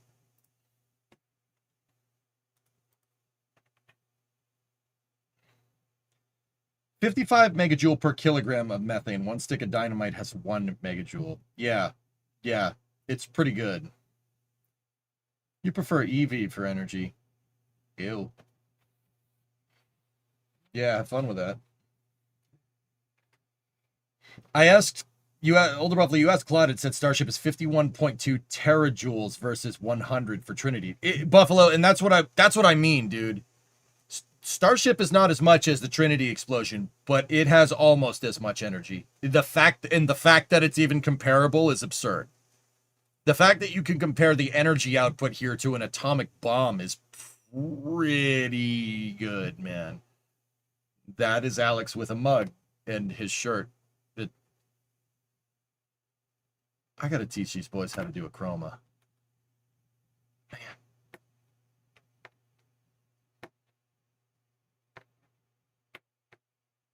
Buy that merch. Buy that. Oh, is that a food truck? Texican barbecue company? Oh, man. Oh, I could go for some brisket right now, dude.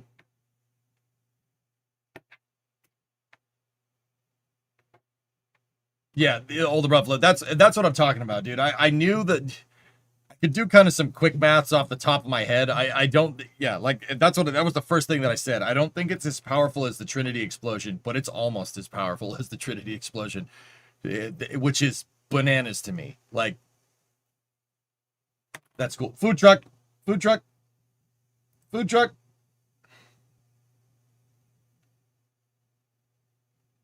Texican barbecue. Oh, that. Brisket. I want brisket. They're at Rocket Ranch? Yeah, buddy. Got to remember that the fuel is not a high explosive, meaning it won't detonate all at once and will disperse as well. Yeah, Vert, this is why it's not really necessarily comparable. Like, I was like, characteristic energy, that might do it, but nah, that's... That is largely why if the stack goes fully fueled, it would amount to a similar explosion to the Beirut port explosion, 1 to 2 Discovery, kilotons. go at throttle up. It's pretty good, man. Dude, like I said, that's what I mean about a frightening amount of energy. Frightening. Like, when it goes off, you're going to be like, all right.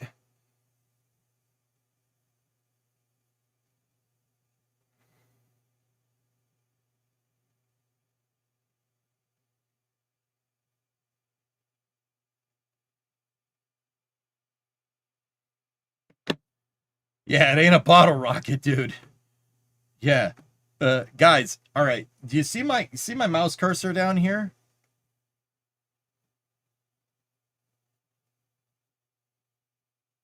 my mouse cursor. See the cursor? If I was standing on the pad deck, it'd be about that. That's about the size of a person in this shot. Think about that for a second. Actually, a person's probably just a smidge smaller, maybe about this big. This vehicle is gigantic. The scale here is unbelievable. It got pushed 60 minutes into the window, Wolfpack. Yep. Fire up the smoker and make a brisket. This is the weekend for it.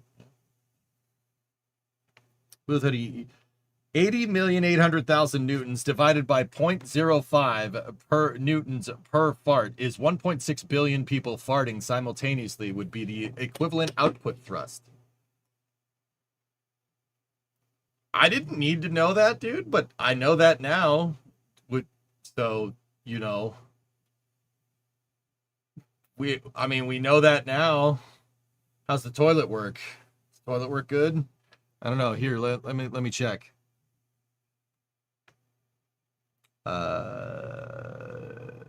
Houston, this is Integrity. Can you give us a status on the toilet, please?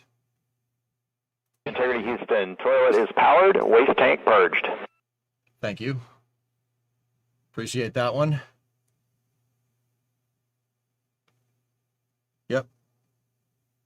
All right, we're inside of 60 minutes here, dudes. Is the bubble wrap nominal? I don't know. Discovery, Let me go check. at throttle up. Control, can you give us a status check on the bubble wrap, please? Copy, bubble wrap nominal. Thank you, Control. Appreciate that one.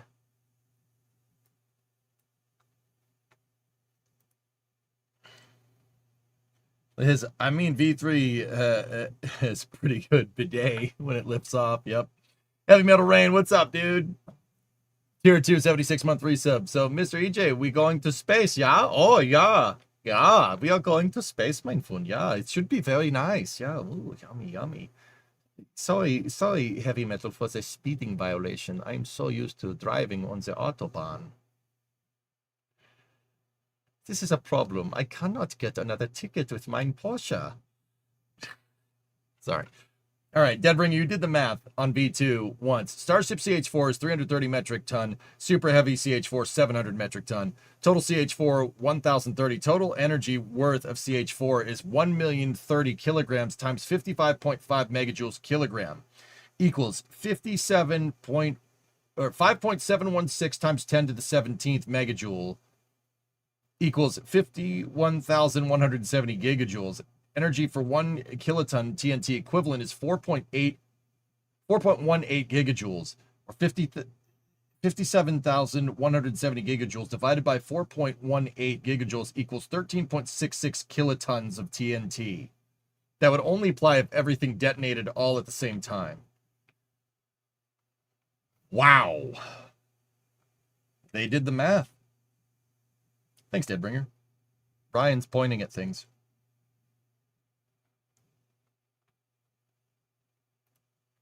Yeah, you know what, Nexus? That's a good way to say that. Boom. Boom. What's the distance from the launch mount that could cook bacon without burning? See, here's the thing. If you put bacon out there, it would be the equivalent of like pan searing it, because it would sear one side because all the heat's coming from one direction. Yeah, one side of it would be nice and cooked and the other side would not be nice and cooked. Off topic, do you have any pets? I have Titan. Yeah, my puppers. We have a Titan emoji here. There we go. See? There's Titan. There's my puppers. Yes, my dog is named Titan. It's totally not after the Titan missile. It is. It is. And fun fact, we adopted him and that was his name. And that's how I knew. I'm like, this dog is named after a missile. You are the dog for me, my friend. And he's like, who are you again? Do you give me food? All right, cool. We're good. We're good, bro. Yeah, we're fine. I'm like, yeah, okay. Yeah, Tesla, like I said, beast mode.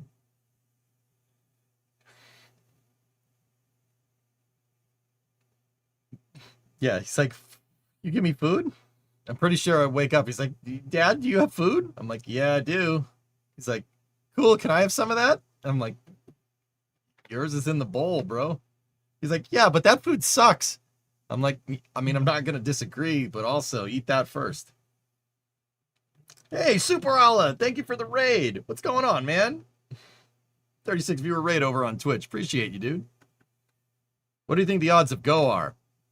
I'd say the odds of go are pretty high, dude. Yeah. When does SpaceX go? 45 minutes prior, Brun, and I take all the offenses to it. Look at how offended I am. I am offended by your comment.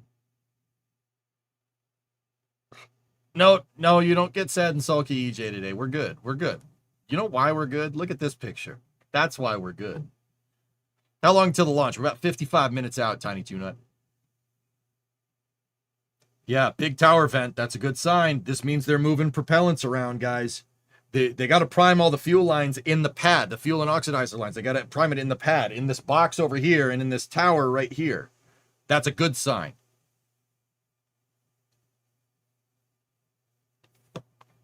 Don't leave. Temper the offense. Temper it.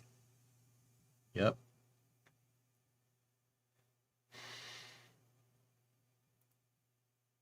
No catch today, Judo. So, Judo, this is a new pad, new tower, new booster, and very, very heavily redesigned ship. The goal today, people have been asking me the goal all day, dude. You know what the goal is? The goal is to go that way. The goal is to go up. Hey, where does this rocket go? It goes up. All right. Seriously, just go that way and don't blow up the pad is kind of the big objective today. Yeah. Follow Tim Dodd's advice. We need the flamey end down here and the pointy end that way, and just keep it like that for a little while. Hey, Casson. Go and throttle up. Thanks, buddy. Thank you for the prime stuff. I appreciate you, man. There you go. You can see the base of, as we were talking about earlier, we got zero there. We got a There's post look from up Elon. at some of What's that he up venting to? in the ship. Again, cycling through all of the different cameras that we have here. Those blue skies above. You know what I'm going to do? I'm going to bring Starbase Live on so my headset doesn't time out. We got to get the beautiful background noises.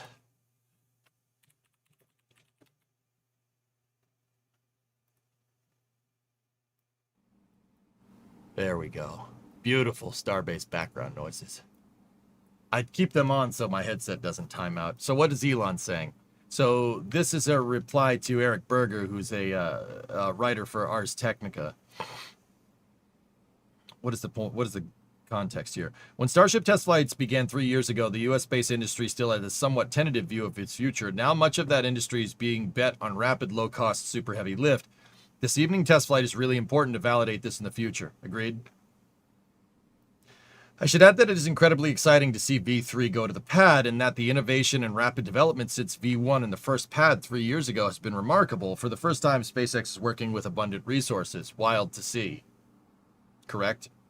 For NASA, it's borderline essential that this flight go pretty well. Another 6 months of Starship development delays means that Blue Origin becomes the agency's best option for a lunar landing in 2028 or 2029. Yeah, also true. And what's Elon say to that? There's a large pipeline of V3 ships and boosters in the factory. The delay from last launch was due to almost total redesign of the primary structure, engines, electronics, and launch tower from V2. Failure today will not affect schedule by more than a month or so. Man, Eric got told. You got told by the big man himself. Damn. Bro, he got told, dude. Wow. All right. Is that is that getting Elon mogged? Is that what that is? Dude. No, you know what, guys? I get it, Elon time and stuff. I actually think he's right here. Ship 40 and Booster 20 are not, they need, dude, they're into like cryo testing campaigns, dude. that it's not going to be long before those things are those things are good to go. I actually agree with him, and I am fully aware of Elon time. All right, the guy works on Martian time, dude. So if he says a month, it's a Martian month, not an Earth month. You know what I mean? What did Eric say? Cool. Good luck. I mean, yeah. What else do you say? It's like, oh, all right. I guess. Yeah. All right. Sweet. Jared's plane is coming in currently. Really?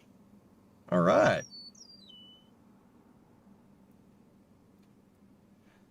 Huh. Baron pointed out there's an F5 rapidly approaching Starbase. Yeah, if you hear the birds, that's Starbase Live. Burps.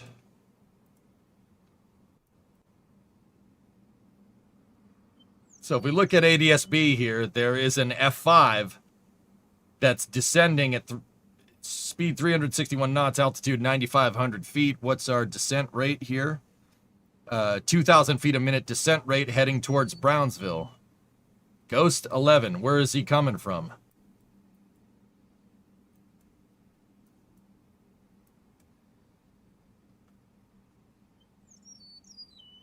Came out of Biloxi. Huh. Oh, SpaceX is go for prop load. All right, let me just make sure we have it officially. Here we go. Here we go. Let's freaking go. Prop load. Yes.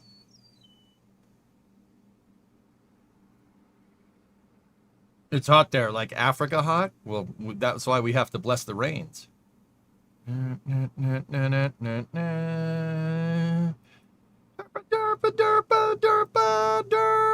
Africa.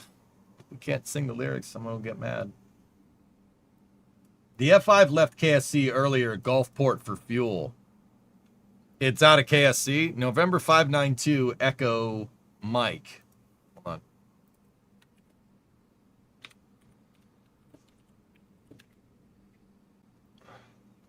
on.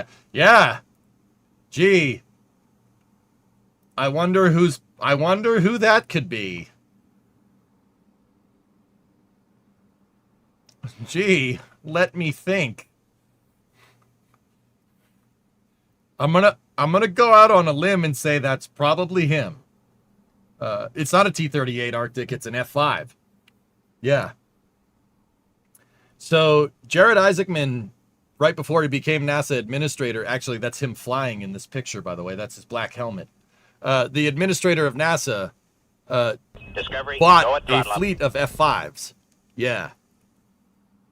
And then painted them to look like T-38s. The front looks like the old school USAF T-38 livery, and then the back is the stars with the America 250 logo on it. That's a great paint job. I like that paint job a lot, actually. That livery is fantastic. And that's the plane that is approaching Brownsville right now, circling around. Barrow's reading 2,500 feet. Descent rate 1,000 feet per minute. 317 knots. He's circling in. Yeah, he's gonna circle to land on the runway here. He's landing on 13. Now it's indicated as 13 right, but there's no parallel runway at Brownsville. Brownsville only has 2 runways. If it's not Jared, it's one of his planes, dude. Is that why they delayed? Bro, you know, like, I'm not envious by any means. Like I'm happy with what I have, but I'm just saying it would be really cool if I could just go down to my local airport and fly around in my F5 and just go wherever I want with the, the F5. Like, that's pretty cool. That's pretty cool that you can just do that. Like, I'm not trying to be envious. I just think that's really neat. Like, wait, you could do that? You could just get in your plane and fly somewhere? Like you could get in the car and drive somewhere? That's a thing? SpaceX is live. Oh yeah, baby. So we're gonna stop the NSF coverage here, and we're going over to SpaceX. Here we go. Like, you could just do that? You could just get in your plane and fly somewhere? That's a thing? It used to have a parallel. No, I know. I seen it. It's got X's on it when I was there last year. Discovery, go at throttle up. You got to get your license. I really should. Just create an energy drink company and win every kind of competition using it.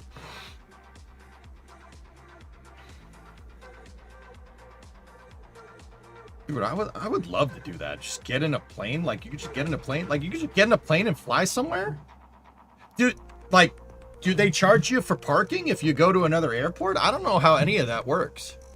Like, I know there's a pump at an airport, and some airports charge a lot more if it's like a gas station in the city versus out in the country, right? Like, I know what fixed base operations are. I know what FBO is, right? Like, and they're fees to park on the ramp. Yes, they do. There's landing fees. Very pricey for deck time. Okay. We talking like ironically parking your car at the airport versus Ubering somewhere, right? Is that what we're talking about here? Don't go for an F5. Go for a Grumman Goose. That way you can land in the lakes and take a dip. Yeah, but a Grumman Goose looks weird, Hawks. There, I said it. Oh, wait, here we go. Here we go, dudes.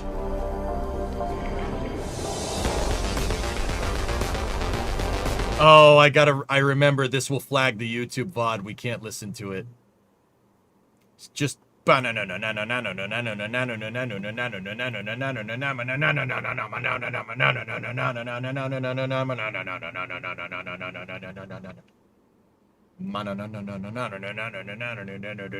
here, you know what? I got something for you. Here we go.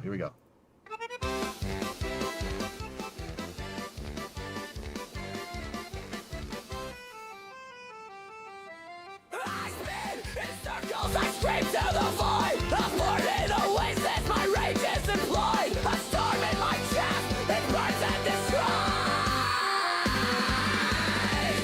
Out of the solar system, Casson. Until you fall, it burns and screeches the ends of it all, round and round until we crawl. This is the inferno, the Pokeball.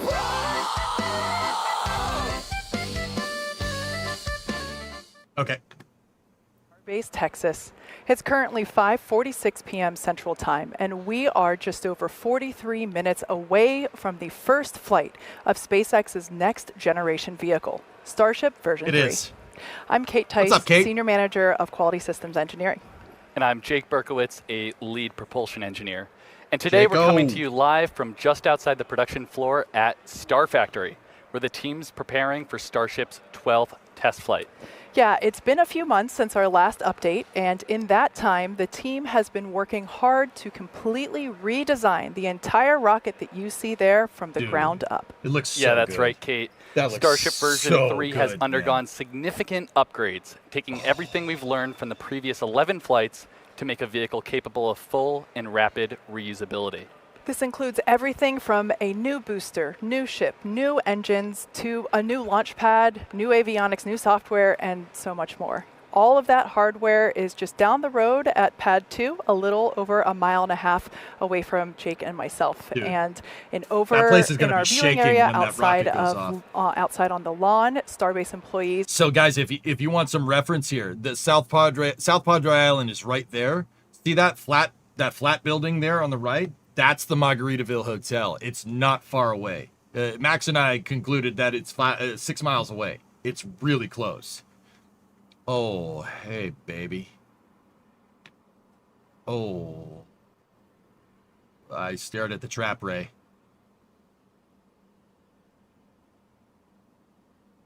Damn. Oh. And then here, as you can see on the ship, we have another 6 engines. Dude, it larger looks so back-to-back incomplete. That's called ridiculous. Propellant. It As a looks member like of it's the not graphics team, finished. I can tell you that we're all incredibly Whoa. excited to put V3 to the test today and demonstrate the capabilities of Hello. the engine. And we'll get into all the exciting new details in just a few moments. Yeah, that excitement is well. Right, Armadillo, it's warranted. ridiculous. Raptor and Starship V3 are designed to It's be just, I don't know, foundational like, should we show this? Can we show this to people? Like, damn, dude. payloads and eventually people all See the way to that the flat moon building and right there? Mars, That's ultimately helping Margaritaville. us make I've watched a life launch from right there, multiplanetary dude. and extending Actually, me the and light of Nemesis consciousness to in the chat have stars. watched a launch from there. Yeah, and in the meantime, we're planning to put Starship to work shortly by launching bigger and more powerful Starlink version Right, 3 human? satellites.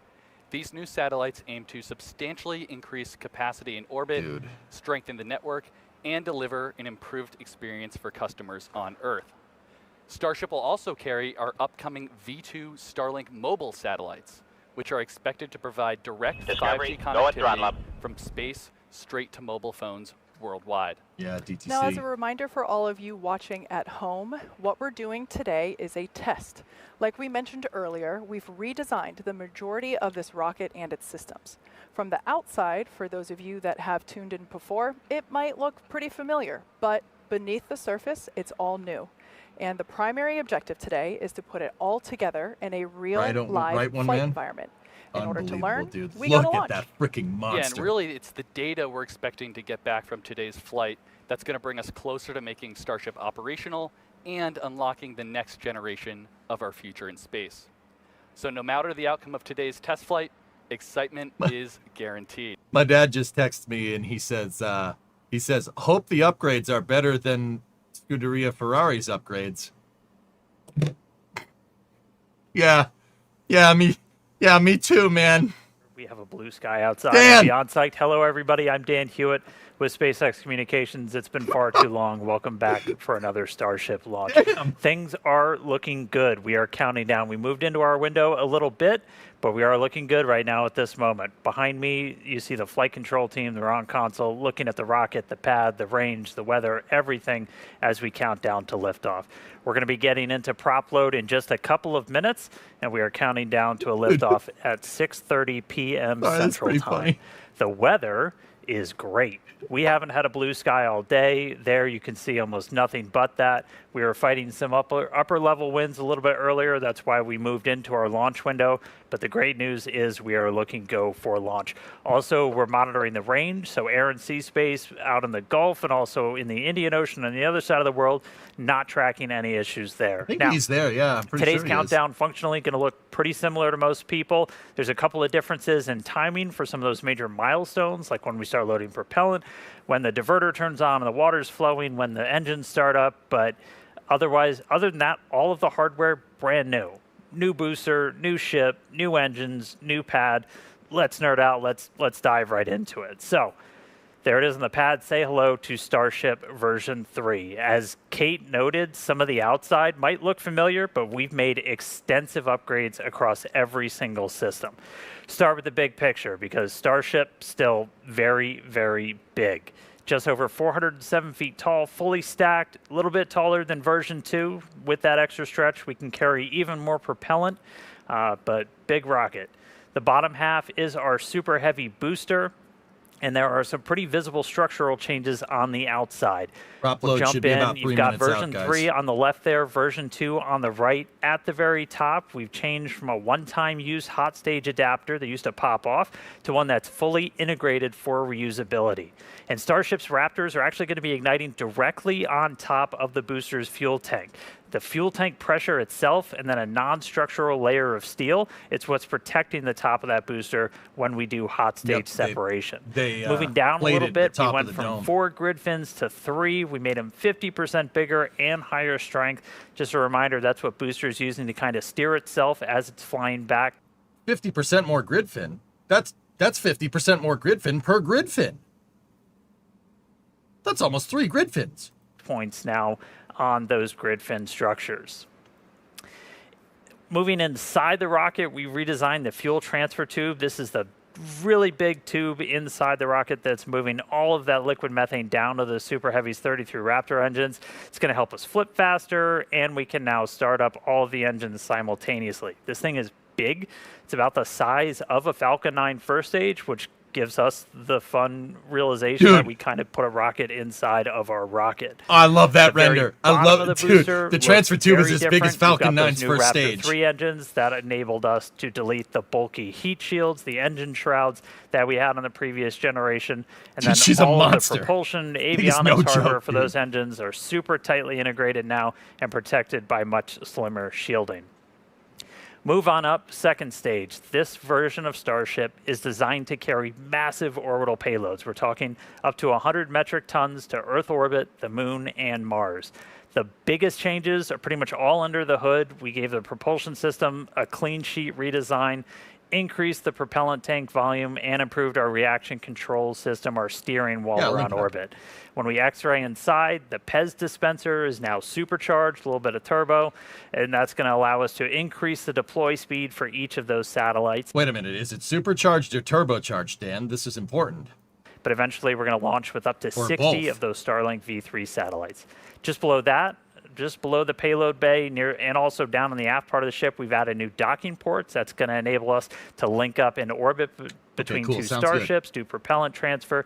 We also modified that main connection point where we load propellants into the vehicle for those future prop transfer missions. So a lot of upgrades tip to tail on the rocket, powering everything. The Raptor 3.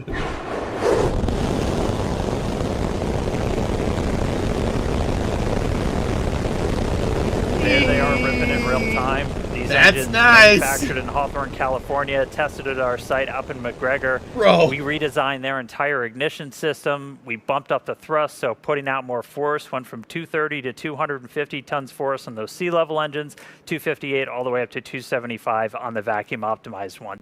When you look at all of the generations of Raptor lined up, all of those fiddly bits, the sensors, feed lines, controllers, everything that you were used to seeing around Raptor 1 and 2, a lot of those have either been deleted, best part is no port, or they're internally integrated and protected inside of the engine itself. That'll let us dramatically cut down on the weight of the engine, make it easier to manufacture because we are going to be mass producing these things.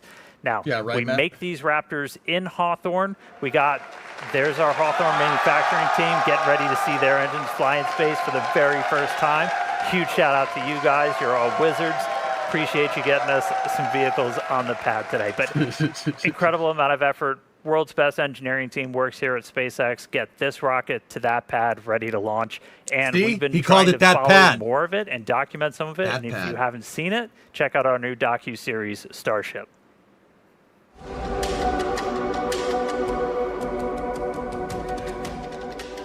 We've really, built this rocket from scratch, but we've also built the pad from scratch, so it's all kinds of new systems. This will be the first time that we bring together the pad and vehicle pieces to make sure that they all work. Static fire vehicle is pre-pad clear, about to do our static fire pad clear update. Good stuff. We run 60 seconds on ship because you get to see how the vehicle thermals all shake out and just general vehicle performance. That if you can make it through that you're in a reasonable position to go fly. Yeah, right, Rares, he must. Oh. Start up.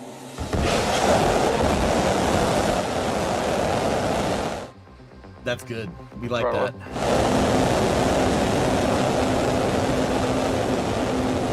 Plus 10. The journey of SpaceX is a journey to give humans access to the solar system and beyond, which is really the goal for Starship. That's the guy that runs the Starship program. That's good. The impact that this rocket is going to have on the world, I don't think most people can really comprehend the change it's going to have. This is such a wild ride. The highs are high and the lows are low as we really work to get to ultimately launching people, which is going to be amazing. Plus 40. It is not impossible just because it's far beyond what has been done before. We've proved that time and time again. Plus 50.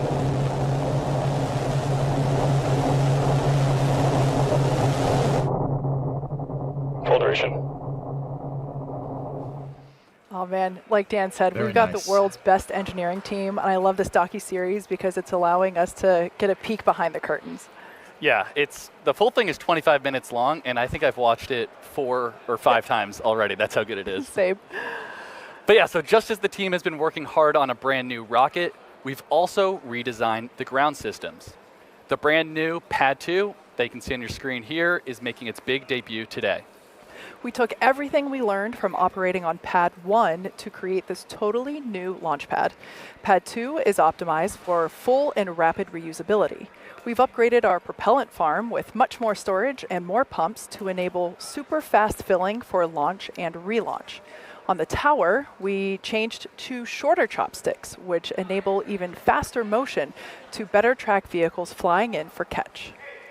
Yeah, we also changed the actuators driving those chopsticks from hydraulics to 100% electromechanical, increasing their speed, redundancy, and reliability. On the ground, the launch mount was completely I put my redesigned. blood, sweat, And if I had to describe it in one and lots word, of overtime I'd say into it's these robust. vehicles. With the extensive Godspeed, concrete and Flight steel 12. cladding, it almost feels like you're looking at a battleship, not a launch pad. But it's also smarter. We've separated the fuel and aux systems into different compartments and repositioned the booster quick disconnects to be out of the vehicle's plume during liftoff. Yeah. So I was going to say, they're expanding the pad complex over here. I don't think we're necessarily going to see like another pad, but the commodity storage, extra water, tank farms, stuff like that. And then I believe they're methane storage and methane refinement over here as well, too. Good stuff. Are featured here on our new Pad 2 launch shirts. This launch pad is built for maximum safety and fast turnaround because making life multiplanetary will require launching a lot of starships. And as the countdown continues, let's change gears for a moment and head over to Tyler Lionquist in Hawthorne to talk about Starlink. How's it going over there, Tyler? Hey, Kate, and thank you. We're back in Hawthorne, and we have a crowd forming outside of Mission Control ready to see some Starships fly today. And like Jake mentioned earlier, on today's flight, we're deploying 20 Starlink simulators, plus 2 modified Starlink satellites, which our team internally refers to as Dodger Dogs, because we stretch that V2 mini satellite propellant tank so that it sticks out from both ends of the satellite. You can see it right there. It is just missing some mustard and onions. It's a hot-rodded V2 So the Mini. Dodger Dog serves as a tech demo between the V2 and the V3 Starlink satellites. And will act as a platform for testing those V3 components. So the larger V3 satellites aim to greatly expand the network's capacity, while V3 hardware is designed to support faster Wi-Fi and improved broadband speeds to customers while providing a significant capacity upgrade from the V2 Mini. And in addition to delivering future V3 satellites to the Starlink network, we believe Starship will enable us to launch our AI satellites. As you may have seen during the TerraFab event in Austin a few months ago, Elon laid out the path to revolutionize cloud computing and AI infrastructure, leveraging the unlimited power of the sun, targeting 100 gigawatts to 1 terawatt of AI computing power annually. And from there, we're looking at connectivity beyond our planet too. Building on the technologies used to connect people on Earth, the Starlink team is exploring using Starlink to enable high-bandwidth connectivity around the moon. With a constellation of satellites designed to connect to user terminals on the lunar surface, we could relay data back to our Starlink constellation in Earth orbit. So traditionally, deep space comms have relied on radio frequency transmission. This new design would use lasers to relay data back to Earth, which can massively increase the bandwidth available to future lunar missions. We currently have thousands of lasers operating in our Starlink constellation around Earth. Deploying that technology around the moon could connect it with hundreds of terabits of capacity. Together, this could provide the connectivity backbone between the Earth and the moon and enable wait a gigabit minute. connectivity I've seen this movie anywhere on the before. lunar surface. I've seen this providing movie data for before. The rovers, computer gets mad. habitats, and astronauts. Wait a minute. And hopefully some incredible No. news for us back on Earth too. So all of that adds up to a lot of satellites. But the good news is that there's still plenty of space in space. But that said, the Starlink team takes space safety extremely seriously. And we work hard to encourage best practices across the entire industry so space stays open for as many people as possible. Afraid I can't do that. This conversation can serve no purpose anymore. There are tens of thousands of known space debris in low Earth orbit right now. All of that debris comes from man-made activities. A lot of people talk about space being really congested, and they show this dust cloud around the Earth of all these points, and it looks like space is super, super crowded. I think if you take all the spacecraft that are in orbit, it's equivalent to about 3 aircraft flying over California at one time. So space is so much bigger, so many dimensions that are much beyond what we can comprehend. But even though it's big, there still is a potential that these satellites could collide and could hit each other if we don't proactively share information. The orbit of objects follow Kepler's laws of motion, explained by Newton's laws of gravitation. So they orbit the Earth in very predictable trajectories as long as another force doesn't act on them. So you can reasonably fit millions of satellites into an orbital shell with that math. Obviously, to make that happen, you have to have really tight coordination between all those satellites, and everything has to work really well together. Starlink satellites make something like 1,000 collision avoidance maneuvers on a daily basis.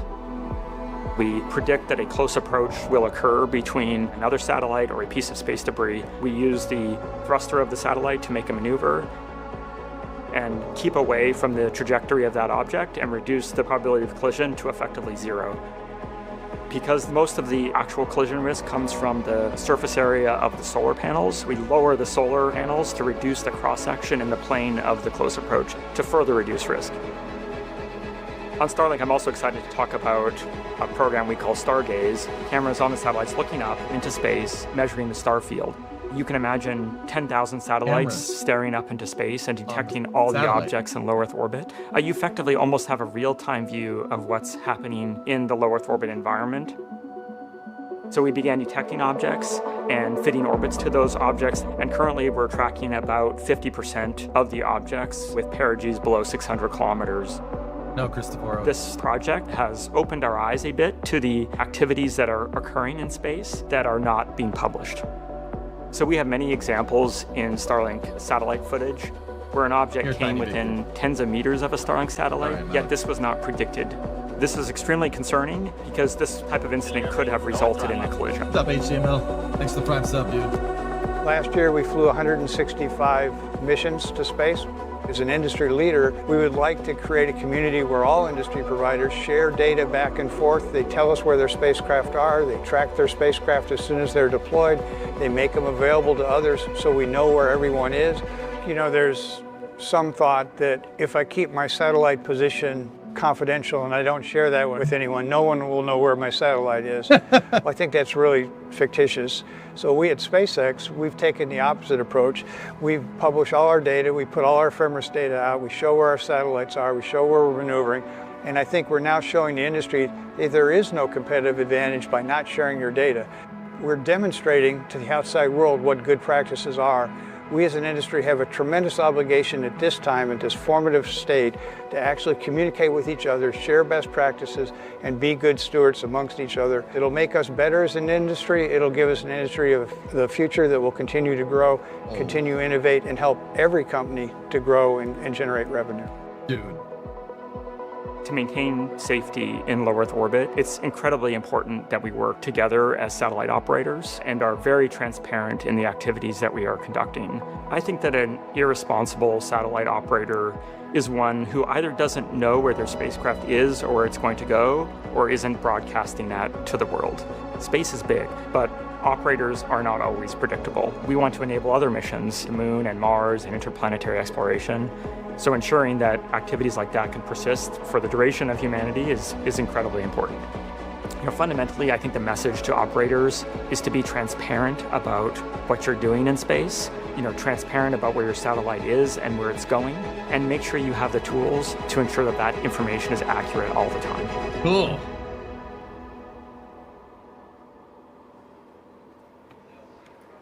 Starlink's future is bright and helping ensure space safety for all operators along the way.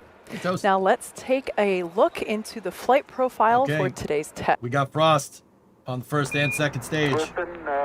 Tranquility Base here. The Eagle has landed. Please don't tell them my orbit. Okay, thanks. Okay, you're Focus welcome. on all that new hardware and software, so we're running a flight profile similar to our last 2 Starship flights in order to minimize new variables.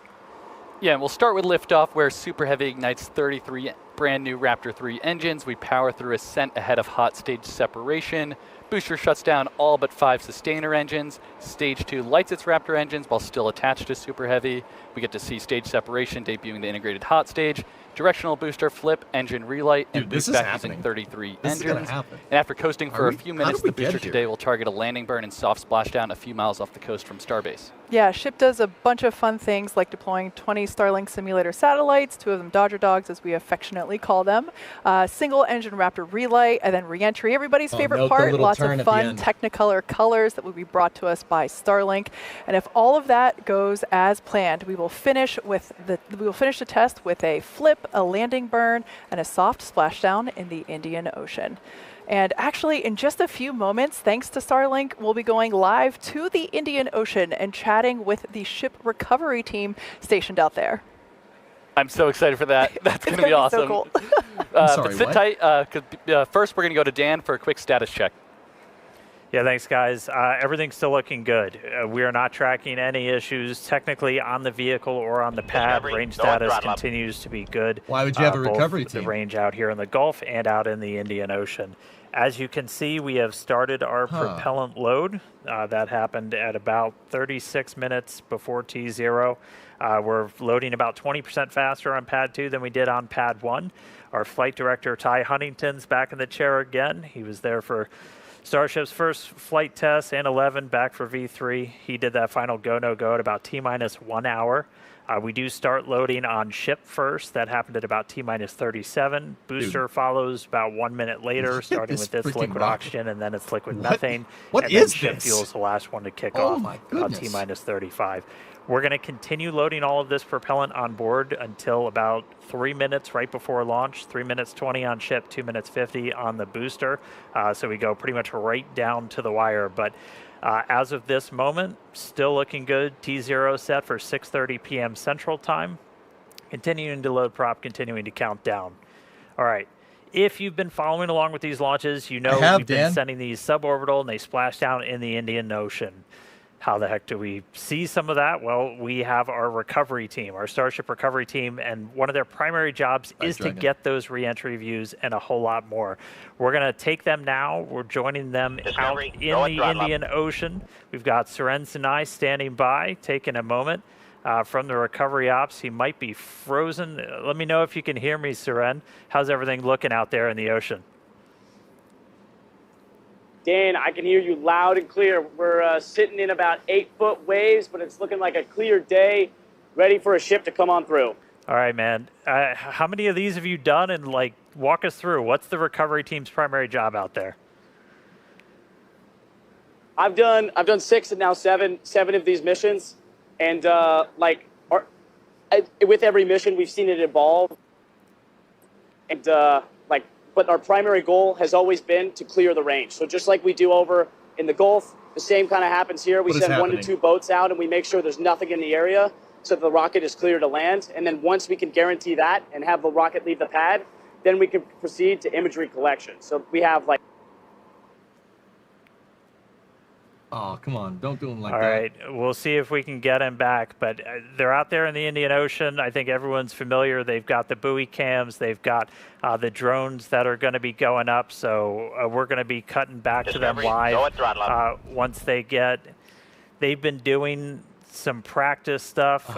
We've been able to shoot some of this. And there you can see Suren getting those buoy boats. So they're basically out there. They're deploying these boats in the splashdown zone. If you get a live view from one of these boats, that tells you that we're pretty much nailing our target on that. And then Suren and a couple of our other recovery folks out there are going to be flying drones to hopefully get that imagery of Starship coming back. It's super critical for us to see just how that heat shield performed after re-entry. And just having them out there remote, just in the middle of nowhere, plays just a really critical role in just rapid iteration on Starship and its heat shield. So looking forward to hopefully seeing some views from them a little bit later. But for now, let's head back down to Kate and Jake for the latest progress at Cape Canaveral in Florida. Thanks, Dan. Now, if we want to get to the moon and then Mars as fast as possible, there's really only one answer: launch a lot more rockets. Yeah, and to do that, we're going to need a few more launch pads and support buildings, which is exactly what we're working on over in Florida. So originally built for Apollo and then the Space Shuttle, Launch Complex 39A has flown 126 Falcon missions since SpaceX reactivated the pad in 2017. Yeah, it's crazy that It's that many. Fun fact, I actually hosted the live webcast for our very first launch at Pad 39A, and it was so exciting to see that come back to life. It's also exciting to see how today, almost 10 years later, the ongoing construction and development that will bring a second Cat launch tower 725. to Launch Complex 39A. You can see it ongoing there on your screen. It's designed to expand our capabilities to support Starship launches in the future, while also continuing to support Falcon Heavy missions from the original Apollo Shuttle Falcon launch tower. Yeah, and we're also building a Starship launch pad at Slick 37. And to support the uptick in future launches, there's Gigabay, a giant assembly and maintenance facility designed to prep Starships ahead of Florida launches. And when complete, this huge structure aims to hold 24 work cells in over 800,000 square feet of workspace. That's 24 rockets under one roof. That's absolutely crazy. Gonna be so many. So SpaceX's future in Florida is quickly taking shape with our very first launches on the horizon. Yes, a horizon that aims for regular trips to the moon. Now, staying with the lunar conversation, we're going to head back up to Dan, who has Starship Vice President of Engineering, Bill Riley, our favorite webcast visitor, to talk about the moon. Billy! That's right, Kate. Yeah, crashing the webcast again. Bill Riley, VP of Starship Engineering. Thanks for coming, Bill. We wanted like a couple of minutes to geek out about the moon. Like Artemis 2 just flew humans around the moon for the first time in like 50 years. More than 50 years. I personally was wildly caught up in it. I don't know how you felt about the whole thing. Yeah, I found it really inspirational. I think part of being a spacefaring civilization is being out there exploring, and I thought Artemis 2 got us back to the moon and back exploring and being out farther than we had been before. It's always wild when you see space stuff kind of break through into the mainstream, and like it felt like that really did it. And I mean, that's going to continue happening. We're looking at a higher cadence of missions in Artemis, and Starship's obviously going to play a pretty big role in the entire Artemis program, but like what's kind of next on the horizon? I think what's exciting about Artemis 3 is you'll see the landers introduced now. So, maybe we're talking to NASA about doing an Earth orbit rendezvous where the Starship-based lander could be in proximity to Orion or even more. I think that's really the next step. Prove out those landers close to home in Earth orbit, and then looking ahead, going to the moon. And we're debuting V3 now, and just some of the stuff that's now on this version of Starship is going to directly enable some of that, or it's planned to, correct? That's right. So V3 is exciting because it really introduces it's designed to introduce all these fundamental foundational features that allow us to go out past the Earth. So for example, there's many features, but some that are visible are the docking adapters below the PEZ door that you'll notice on the as-built ship. And then as we look out past V3, there's other configurations of Starship. There is a tanker that takes the propellant to dock with the lander that will land on the moon. And think of the on-orbit propellant transfer as sort of like the gas station in the sky. And then that gas station will be what we call the depot. And then the plan now, and the plan's been, but it's really emphasized now, we're not just going for flags and footprints, we're talking permanent infrastructure on the moon, right? That's right. We have to build up to that capacity. So the first landers will be, a new set of boot prints to kind of start a new generation of explorers. Then we'll build into cargo landers like you see here, maybe bringing down a rover to the surface. Some infrastructure might even be staying inside the landers. And then as we look to an even brighter future, having a permanent presence in a moon base. Yeah, I'm ready for the moon base. I need to go to the moon. That's definitely in my med. It sounds like a hell of a week-long vacation or one heck of a trip. But we like Dan. And I mean, this is the next step on making life multiplanetary, right? Absolutely. It's literally the next planetary body we need to get to. So. All right. Well, thank you so much, Bill. I'm going to let you jump back in there as we get ready to launch this rocket. Thanks for nerding out on the moon with me for a couple of minutes. But we're not done. We got a little bit of more cool news. Stick around. Last year, the From 2 crew made history. They were the first astronauts ever to explore Earth's polar regions from space in Dragon. I got to catch up with that mission commander from that, Chun Wang. He was visiting one of the most remote places on the planet, and he had some exciting news.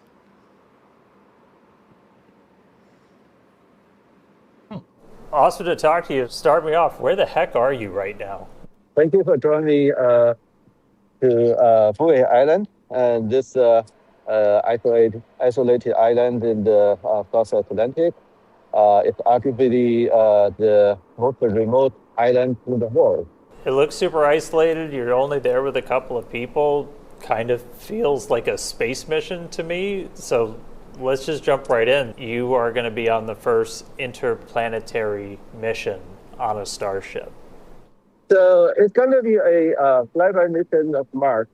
So a lot of people are talking about how Mars will be like. We're going to fly to Mars, we're going to land on Mars, we're going to build city on Mars. But let's get it started with a flyby. Doing a flyby of Mars, that's a heck of a trip, but you're kind of built for this kind of mission, right? Because if you're not landing on the surface, you're spending a long time going out there, you're going to fly by it. It's going to be like just an insane couple of hours, and then it's a big trip back home. How are you kind of built to handle this kind of a journey? This actually my style of spiral. I can stare at the map view on airplane all the way from takeoff to landing. So I think I'm enjoying the trip. So it's not just the Mars flight, you're also going to be taking a trip around the moon, right? So kind of do that step before heading all the way out to Mars. Yes, because even though it's just a flyby, it will try a lot of things that never been attempted before. How do you kind of see these types of missions in kind of the grand scheme of everything?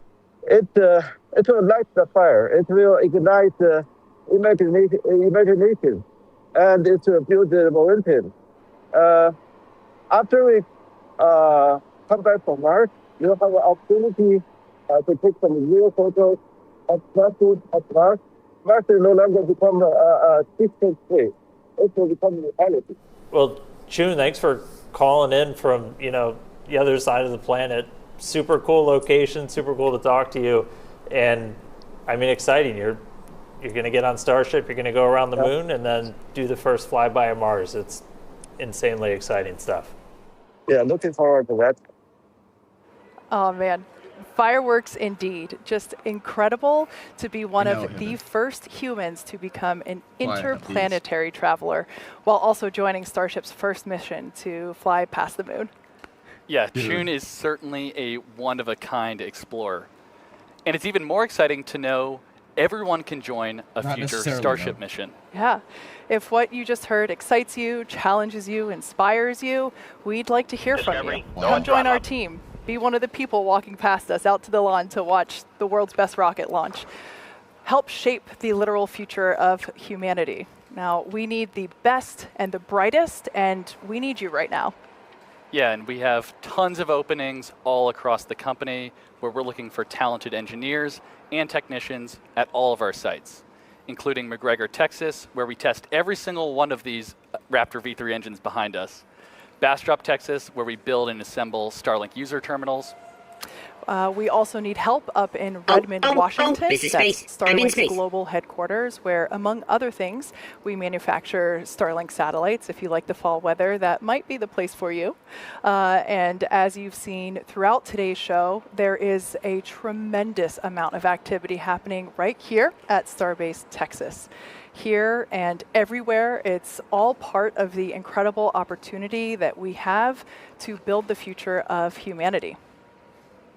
Yeah, so if you're interested, visit Spacex. All right, guys, on the Twitch side of things, I'm going to run ads so you guys don't get ads during the launch or the mission, at least for the first parts of it. I hate ads. I don't like running them. I think they're intrusive and annoying, and they're targeted at this point, which is great, lovely, awesome. But I will run them, so that means you don't get them during the launch.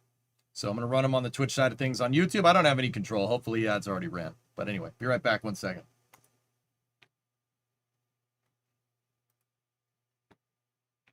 Discovery, you're still here. In just over 7.5 minutes from now. It's pretty exciting stuff. It's pretty exciting, and as a reminder, we're only a mile and a half away here. So we are very close, about as close as you can be, and we're definitely expecting to feel it. Sorry to interrupt you, Jake. Hi. Do we have a mic? Hello. For those of you that might not know. How are you guys? Welcome, Nikki. It's so Thank nice you. to have you Nicki here. Minaj. It's a pleasure to be here. Oh my gosh. What do you think the Barbs are going to say when they see you here at Starbase? They better say all good things. But they're going to be excited, and they're probably going to want to come themselves next time. I mean, anybody can come and watch the launches. It's super accessible to the public, so we welcome that. Okay, Barbs, come on down, because this is a lot of fun. I'm excited. Is it about to happen at any minute? So you see that number right there in the top left corner, 6.5 minutes. 6 minutes left? Yes. Oh my gosh, but Yes. this is historic. This is a major moment, y'all. Yeah. It is. Is this your first rocket launch that you've seen live? Yes. Wow. Wow. How do you feel? Very, very excited. I'm happy it's a good day. I thought it might be like... I just noticed your shirt. You've got the right swag. Yo, let's go. I love this shirt. It's a great shirt. Yo, I have let's one as well. go. And it's a great name, Starship. I mean, how did you predict the future? Starships are meant to fly. I do not know. But major shout out to Elon. Elon, thank you for everything that you're doing for humanity. He's the man, for sure. Okay. Well, thank you so much. All right, I'll see we you got, guys We want to later. watch the launch with you, Okay, yes. so we'll take this back because this is too loud to take outside. Wow, what a moment. And with that, great timing. We're now at 5.5 minutes. This brings us into terminal count. Dan, That just man, happened. the anticipation is certainly growing here in the lobby and out on the lawn. What is it like up there? Yeah, we are ready to go. We are getting into the final phase of our propellant loading. We are almost entirely full on ship on our main, still doing the header tanks, and we're looking well in excess of 90% on the booster, so we are looking good. Still not tracking any range, any weather issues today, not tracking any technical problems on the vehicle, on the launch pad, looking good for liftoff in just under 5 minutes. Once we're done with propellant loading on the booster, you have over 11.5 million pounds of that liquid methane, liquid oxygen on those two stages. Okay. After that, we have to essentially get the pad ready for launch. We'll do something called pushbacks, where all of those lines running underground from the propellant farm up to the vehicle, they're going to clear back. They're going to push all that propellant back into kind of the bunker area around the prop farm, and just basically get the pad ready. We'll see the vehicles do their final thrust vector control checkouts. So when we snoop in, we should see the engines do kind of final wiggle checks. That's how we steer the rocket. Wait a minute. You know what I just realized? If I ran those Twitch ads and you came back from those Twitch ads and saw Nicki Minaj on the stream, you're probably really confused. Don't worry. We're just as confused. Don't worry. You didn't miss anything. If we need anything on the rocket to get ready, hold there. That's pretty We'll funny. only stop if we have an issue. Not currently tracking one. We have one item that might hold us up a little bit, just based off of what we've seen in recent static fires. But that's typically only been hanging out for a couple of extra seconds. Oh, this is space. And I'm in then space. once we pass T-minus 40 seconds, All right, Iron, a let's lot go. of things will happen in rapid succession. Oh yeah, Chuck? Yeah. Yeah, that moment is called the QD, or Quick Disconnect Vent Gate. That's when we clear all the gas commodity lines that connect the pad to the vehicles. Both the ship and the booster configure their comm systems for flight and are rapidly running leak checks on gas and fluid tanks. The booster goes to internal power and its engines get their final priming for launch, while the ship's engines begin their ascent bleed profile and arms the automatic flight safety system. Yeah, and once we pass T-minus 40 seconds, we still have the ability to rapidly recycle the count under certain conditions back to T-minus 40 seconds and hold there to assess what happened, review the data, and decide if we can proceed again all the way down to T0. We estimate we have around 5 minutes of hold time there. The flame diverter on pad 2 activates at 2 minutes 30 seconds, guys. All right. Funny jokes aside, let's lock in. There's a chance we could recycle, but the closer we get to T-minus 10, the lower that chance becomes. I see it, God. Should be all right. All right, we are coming up. All right, I'm gonna lock out the notifier here, guys. So we don't get constant go at throttle ups, even though I'd love that. But loading onto the ship. let's do this. So 2 minutes 5 seconds. Out now. Starship Flight 12. They're gonna get, as the announcer Jake was just saying, they're gonna get into a hold gate at 40. If we get below T-minus 40 seconds, we're looking good. You're gonna see the booster move off the pad a whole lot quicker. Once again, if you've just joined us, this is the first flight for version 3 of Starship. The ship, which is the upper part, the black part there at the top, the booster, which is the part below that, have been completely redesigned, as well as the launch pad that you see it sitting at, as well as the engines that power both the ship and the booster. Today's test flight is a massive step forward in our developmental program. All right, and we're coming up here on T-minus 1 minute. So let's go to the pad and let the rocket do the talking as V3 fully comes alive. T-minus 60 seconds. T-minus 1 minute. Once again, the hold gate is at T-minus 40 seconds. If we get below 40 seconds, that means we're good.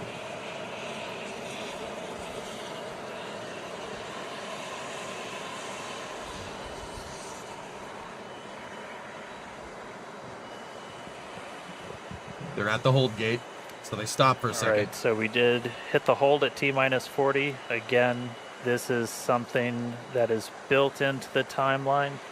Not surprising, as we are doing this first flight off of pad 2. Come on, babe. Sounds like we might already be clear. We held for a second just to make sure that the quick disconnect vents were basically ready for their final throwbacks. So we'll hang tight for a couple of seconds. They can sit here for a little while. There we go. Count resume. T-minus 37 seconds. Counting down. First flight of Starship. Nope. V3. Hold again. Psych. Back to rapid recycling. He said psych. Okay. All right. So hold here for a second. Looks like we're still managing some pressures in the ship quick disconnect. The ship quick, the SQD or ship quick disconnect is this structure right here that connects all commodities to all right, the so we're going to Starship. hang out for a couple of seconds here at T-minus 40. I'm going to move over Again, here. not surprising. Right, this is new vehicle, new pad, doing all these things for the very first time. Look at that shot. Right now we are holding, looking at some pressures in the quick disconnect, and hold Count reset, resume, 37 and seconds. we're rolling. Here we go. T-minus 30 seconds. Flight directors go for launch. Flight director reports go. Hold again. Back to rapid recycle, so we're going to hold at T-minus 40 again.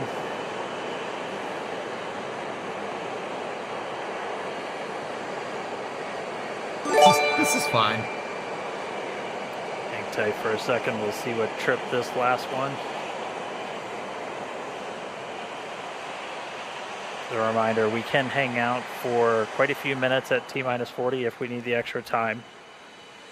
You're not actively loading propellant onto the vehicle anymore, so the main thing you're kind of keeping an eye on is all of the temperatures inside those propellant tanks.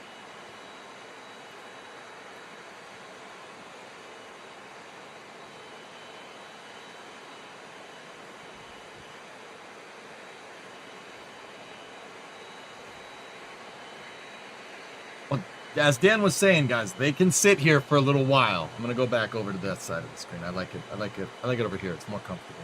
They can sit here at 40 seconds for a good bit of time. But also on the flip side, you're gonna want to do it sooner rather than later. We're continuing to hang out here at T-minus 40.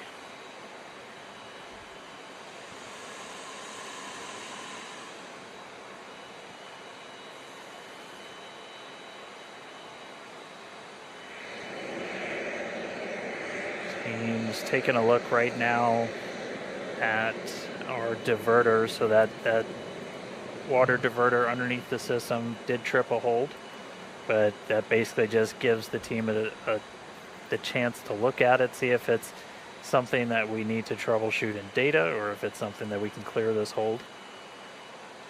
So continuing to hang tight, T-minus 40 seconds. Good couple of minutes. Starship and Super Heavy, fully loaded on the pad. Clock resumed. Clock is rolling.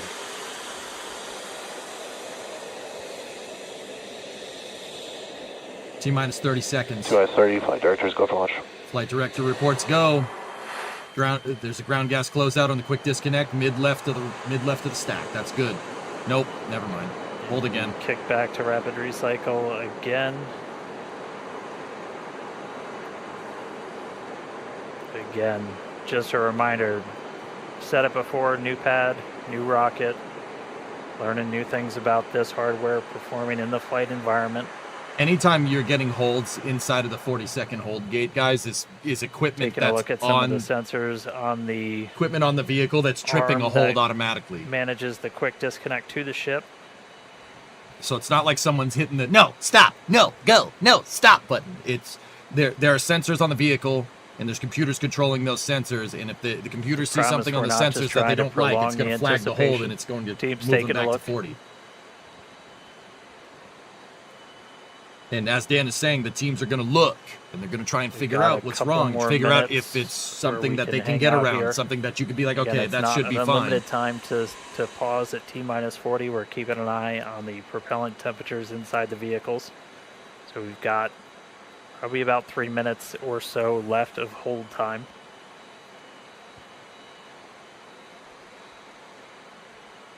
Team's taking a look at the hold that tripped on that arm for the quick disconnect on the tower. How do one of these rockets work? What do you mean, Crunchy Crew? How does it work? Well, it has liquid fuel and it has liquid methane and liquid oxygen on board, and it's going to mix those two in the bottom in the engines, and those engines are going to make explosions, and they're going to shoot it out the bottom. That's how rockets work. That was a very high-level overview. It's a little more complicated than that, but that's the general idea. Continuing to hold, got a couple minutes to try and clear this issue.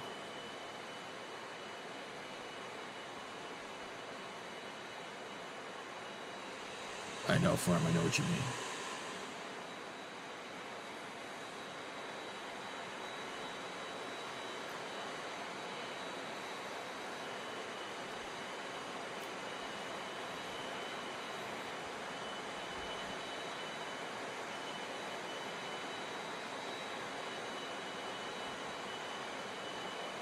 Still holding T-minus 40, still troubleshooting this issue.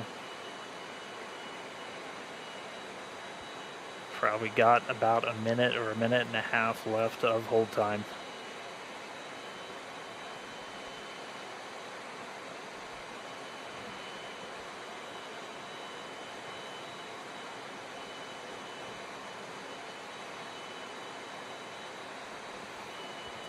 Because the propellants, like you notice, there's a lot of ice on the vehicle. They can only sit here for so long, for a couple of minutes here before the propellants get too hot. They're using fully cryogenic propellants.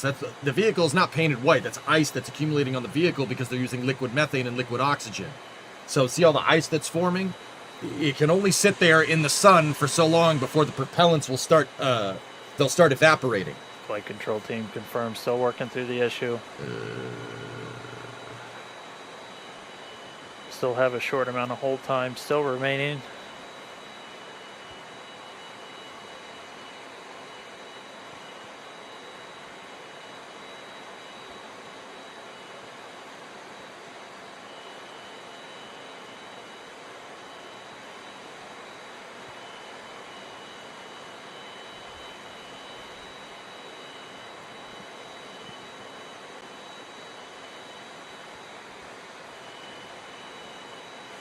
Come on.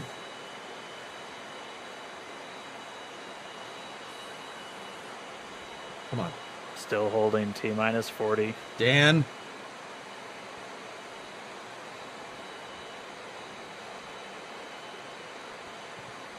The SQD ground gas closeout vent open for a second there.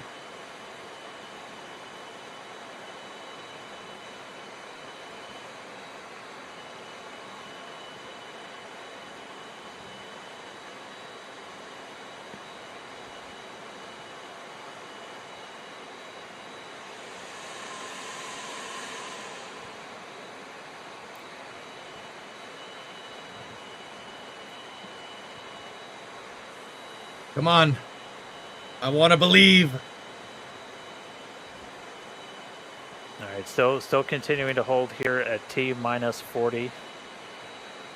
While we do that, the team's looking at temperatures of the propellant inside those tanks. We kind of check that against simulations that we've run in the past. There's some margin in those.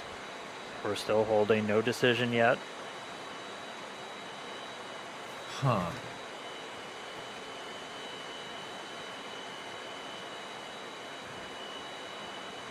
Sounding like we have the fix in place. Dude, it resumed. Here we go. Set, clock is rolling. T minus 30 seconds. Oh, come on! We're back into rapid recycle.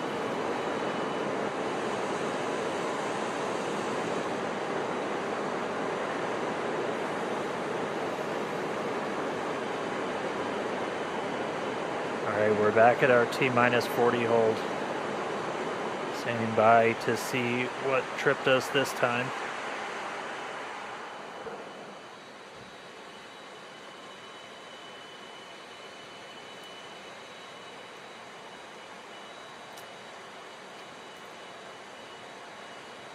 Baby jelly.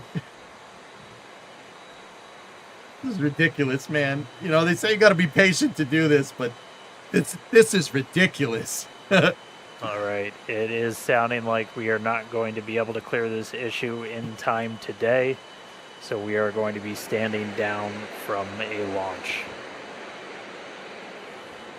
Oh my! So if you're just now joining us, we got the vehicle totally loaded. We hit a couple of different holds as we worked through that count. Again, new rocket, new pad. We're learning about a lot about these systems as we execute them for the first time, and we're not able to basically troubleshoot all of these issues in those final seconds to get to launch. But that essentially makes this a wet dress rehearsal. We were able to fully load the vehicles. You said it. And we're going to take the time now, figure out what tripped us up before launch, and then actually get into a flight tomorrow. We do have the ability to essentially rapidly recycle. We are expecting to be able to make another flight attempt tomorrow, but obviously stay tuned to our social media at SpaceX on X and our website, spacex.com, for updates. So no flight today. We will give it another try tomorrow. Nikki, what the heck? Anyway. So, yeah, you know, I don't mean to parrot what Dan say. It's a brand new rocket, brand new pad, brand new everything. I'm actually kind of amazed that they got that far, but I'm going to go ahead and blame Max and Ryan for being so negative on the Starbase stakeout stream that I did this morning. So, yeah, I'm going to blame them.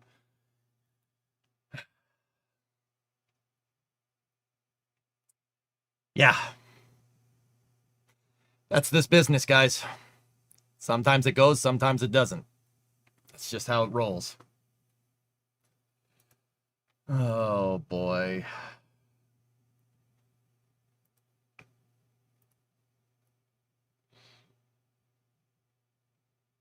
Well, that was fun, I guess. And now we got to do it again tomorrow. Yeah. Yeah, that, so the positives here are, as Dan said, it's a wet dress rehearsal, which means they got a lot of data on filling this brand new vehicle up with fuel, making sure that all works. It seems like the brand new ship quick disconnect, or the SQD for short, which is, let me go back and get you guys a good picture of what I'm talking about here. That is this thing, the ship quick disconnect. It's a brand new design from the Mark I ship quick disconnect, or SQD, over here. It seems like that thing wasn't cooperating with them, and that was flagging a hold.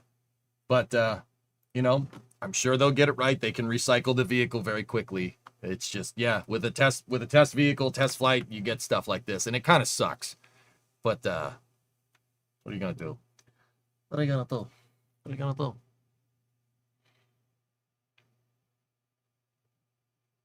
Yeah, Scott's, you're right. Mm-hmm. Pat, I'm glad I could make you happy. I think it's a, let me He looked at you, huh?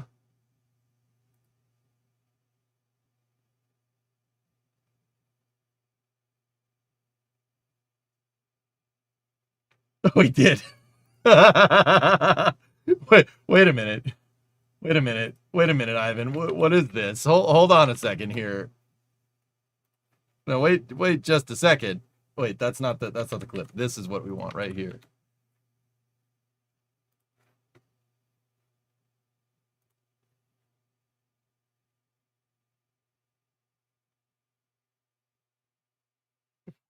Oh, wait a minute.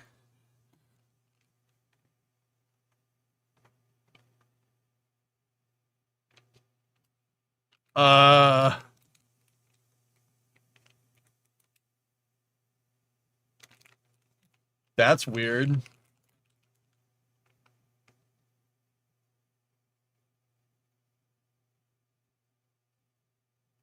What's that about?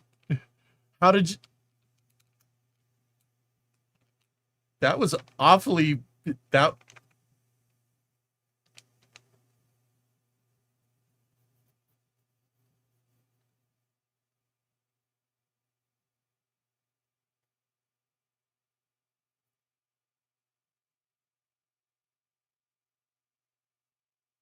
I guess so, Rooney. That's weird. The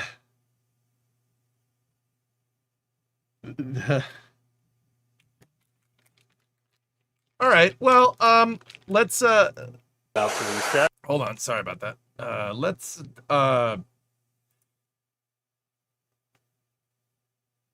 they just say standing down from today's flight test. That's all we got.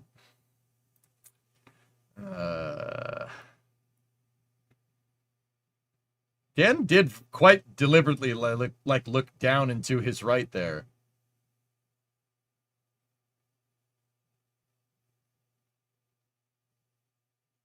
That's weird.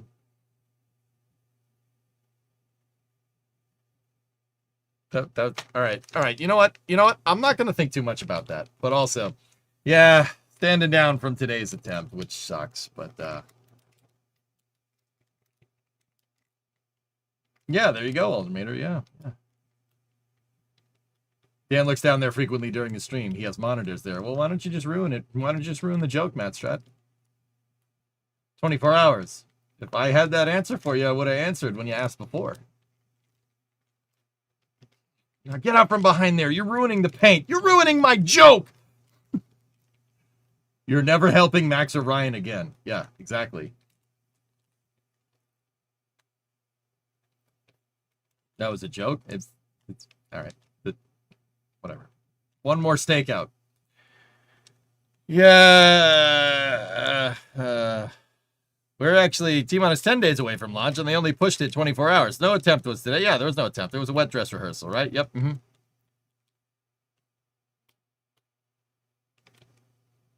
So I guess you're going to do family time now? Yeah. I've been streaming for like 11 hours straight, so that's actually not too bad for me. But that's good considering the circumstances for me. You blame Nicki Minaj. I think my mom texted me and said, Nicki Minaj is bad luck, send her home. Thanks, Mom.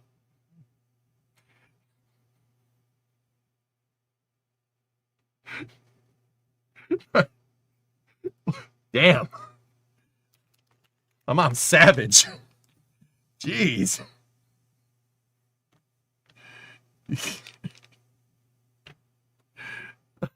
my dad just stunting on a Ferrari and my mom just Miss Nicki Minaj. That's my parents. Does that make sense? Yeah.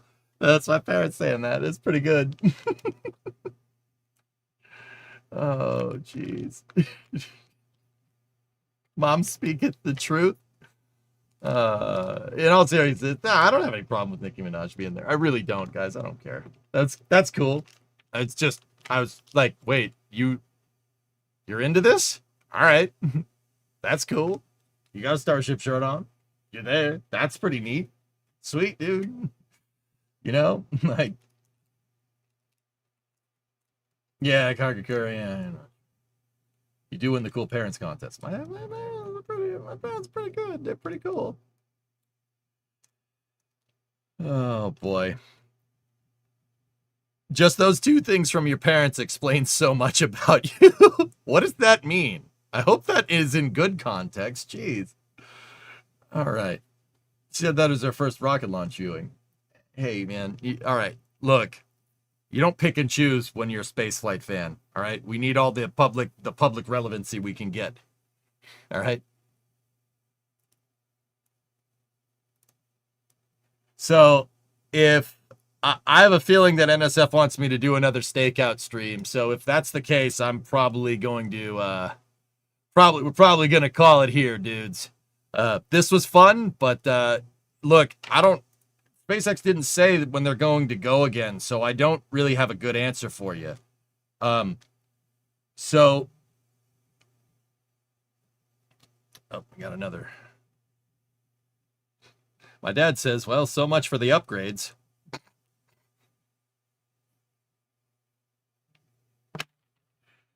Are you talking about Ferrari or are you talking about SpaceX? Like, which one we talking about here?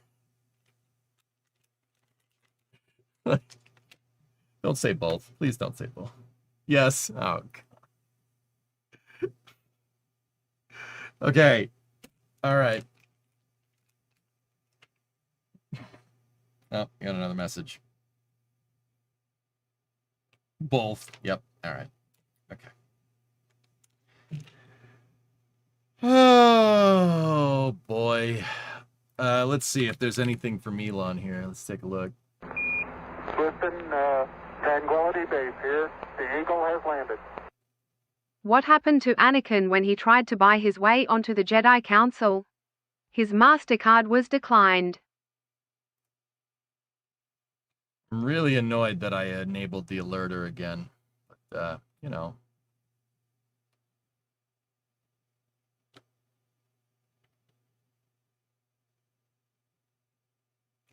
You know, here we are.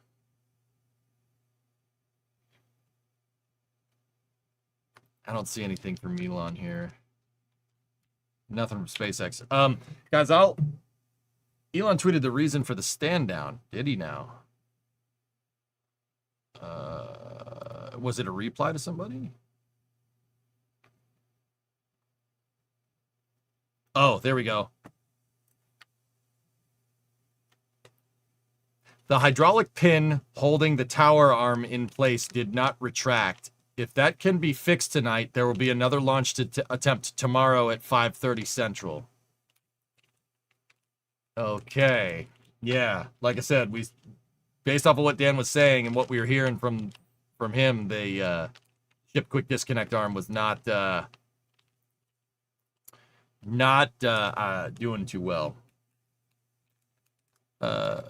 Not 5:30 a.m. got news. No. Yeah, I know. That's the guy. Yeah, right, Fluffy? It's crazy. It's 5:30 p.m., guys. It would be a 24-hour turnaround.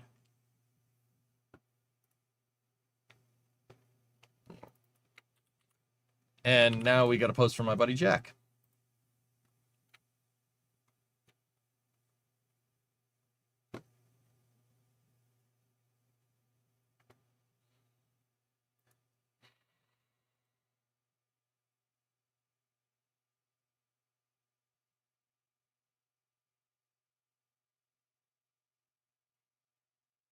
That's a different Jack. Yep, okay. Okay. All right. All right.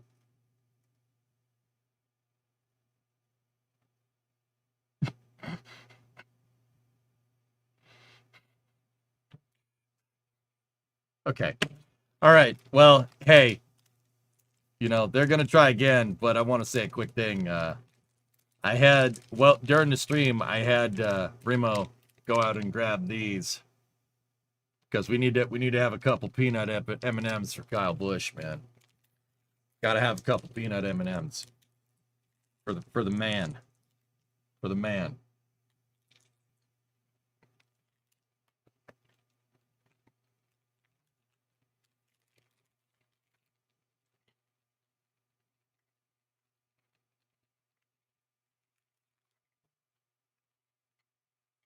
That sucks. Gone too soon, dude. Gone too soon. But anyway. All right, dudes. I'm going to enjoy my peanut M&Ms here. And I will see you guys tomorrow. If SpaceX has a go around again, if we do get word on a 24-hour turnaround, I will see you here for a stakeout.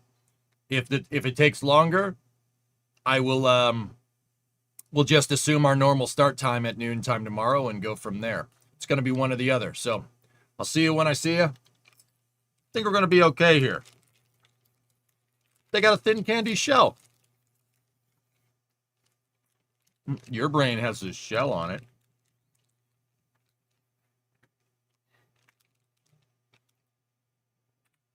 All right. We got a huge Twitch party here. Let's see who we can raid.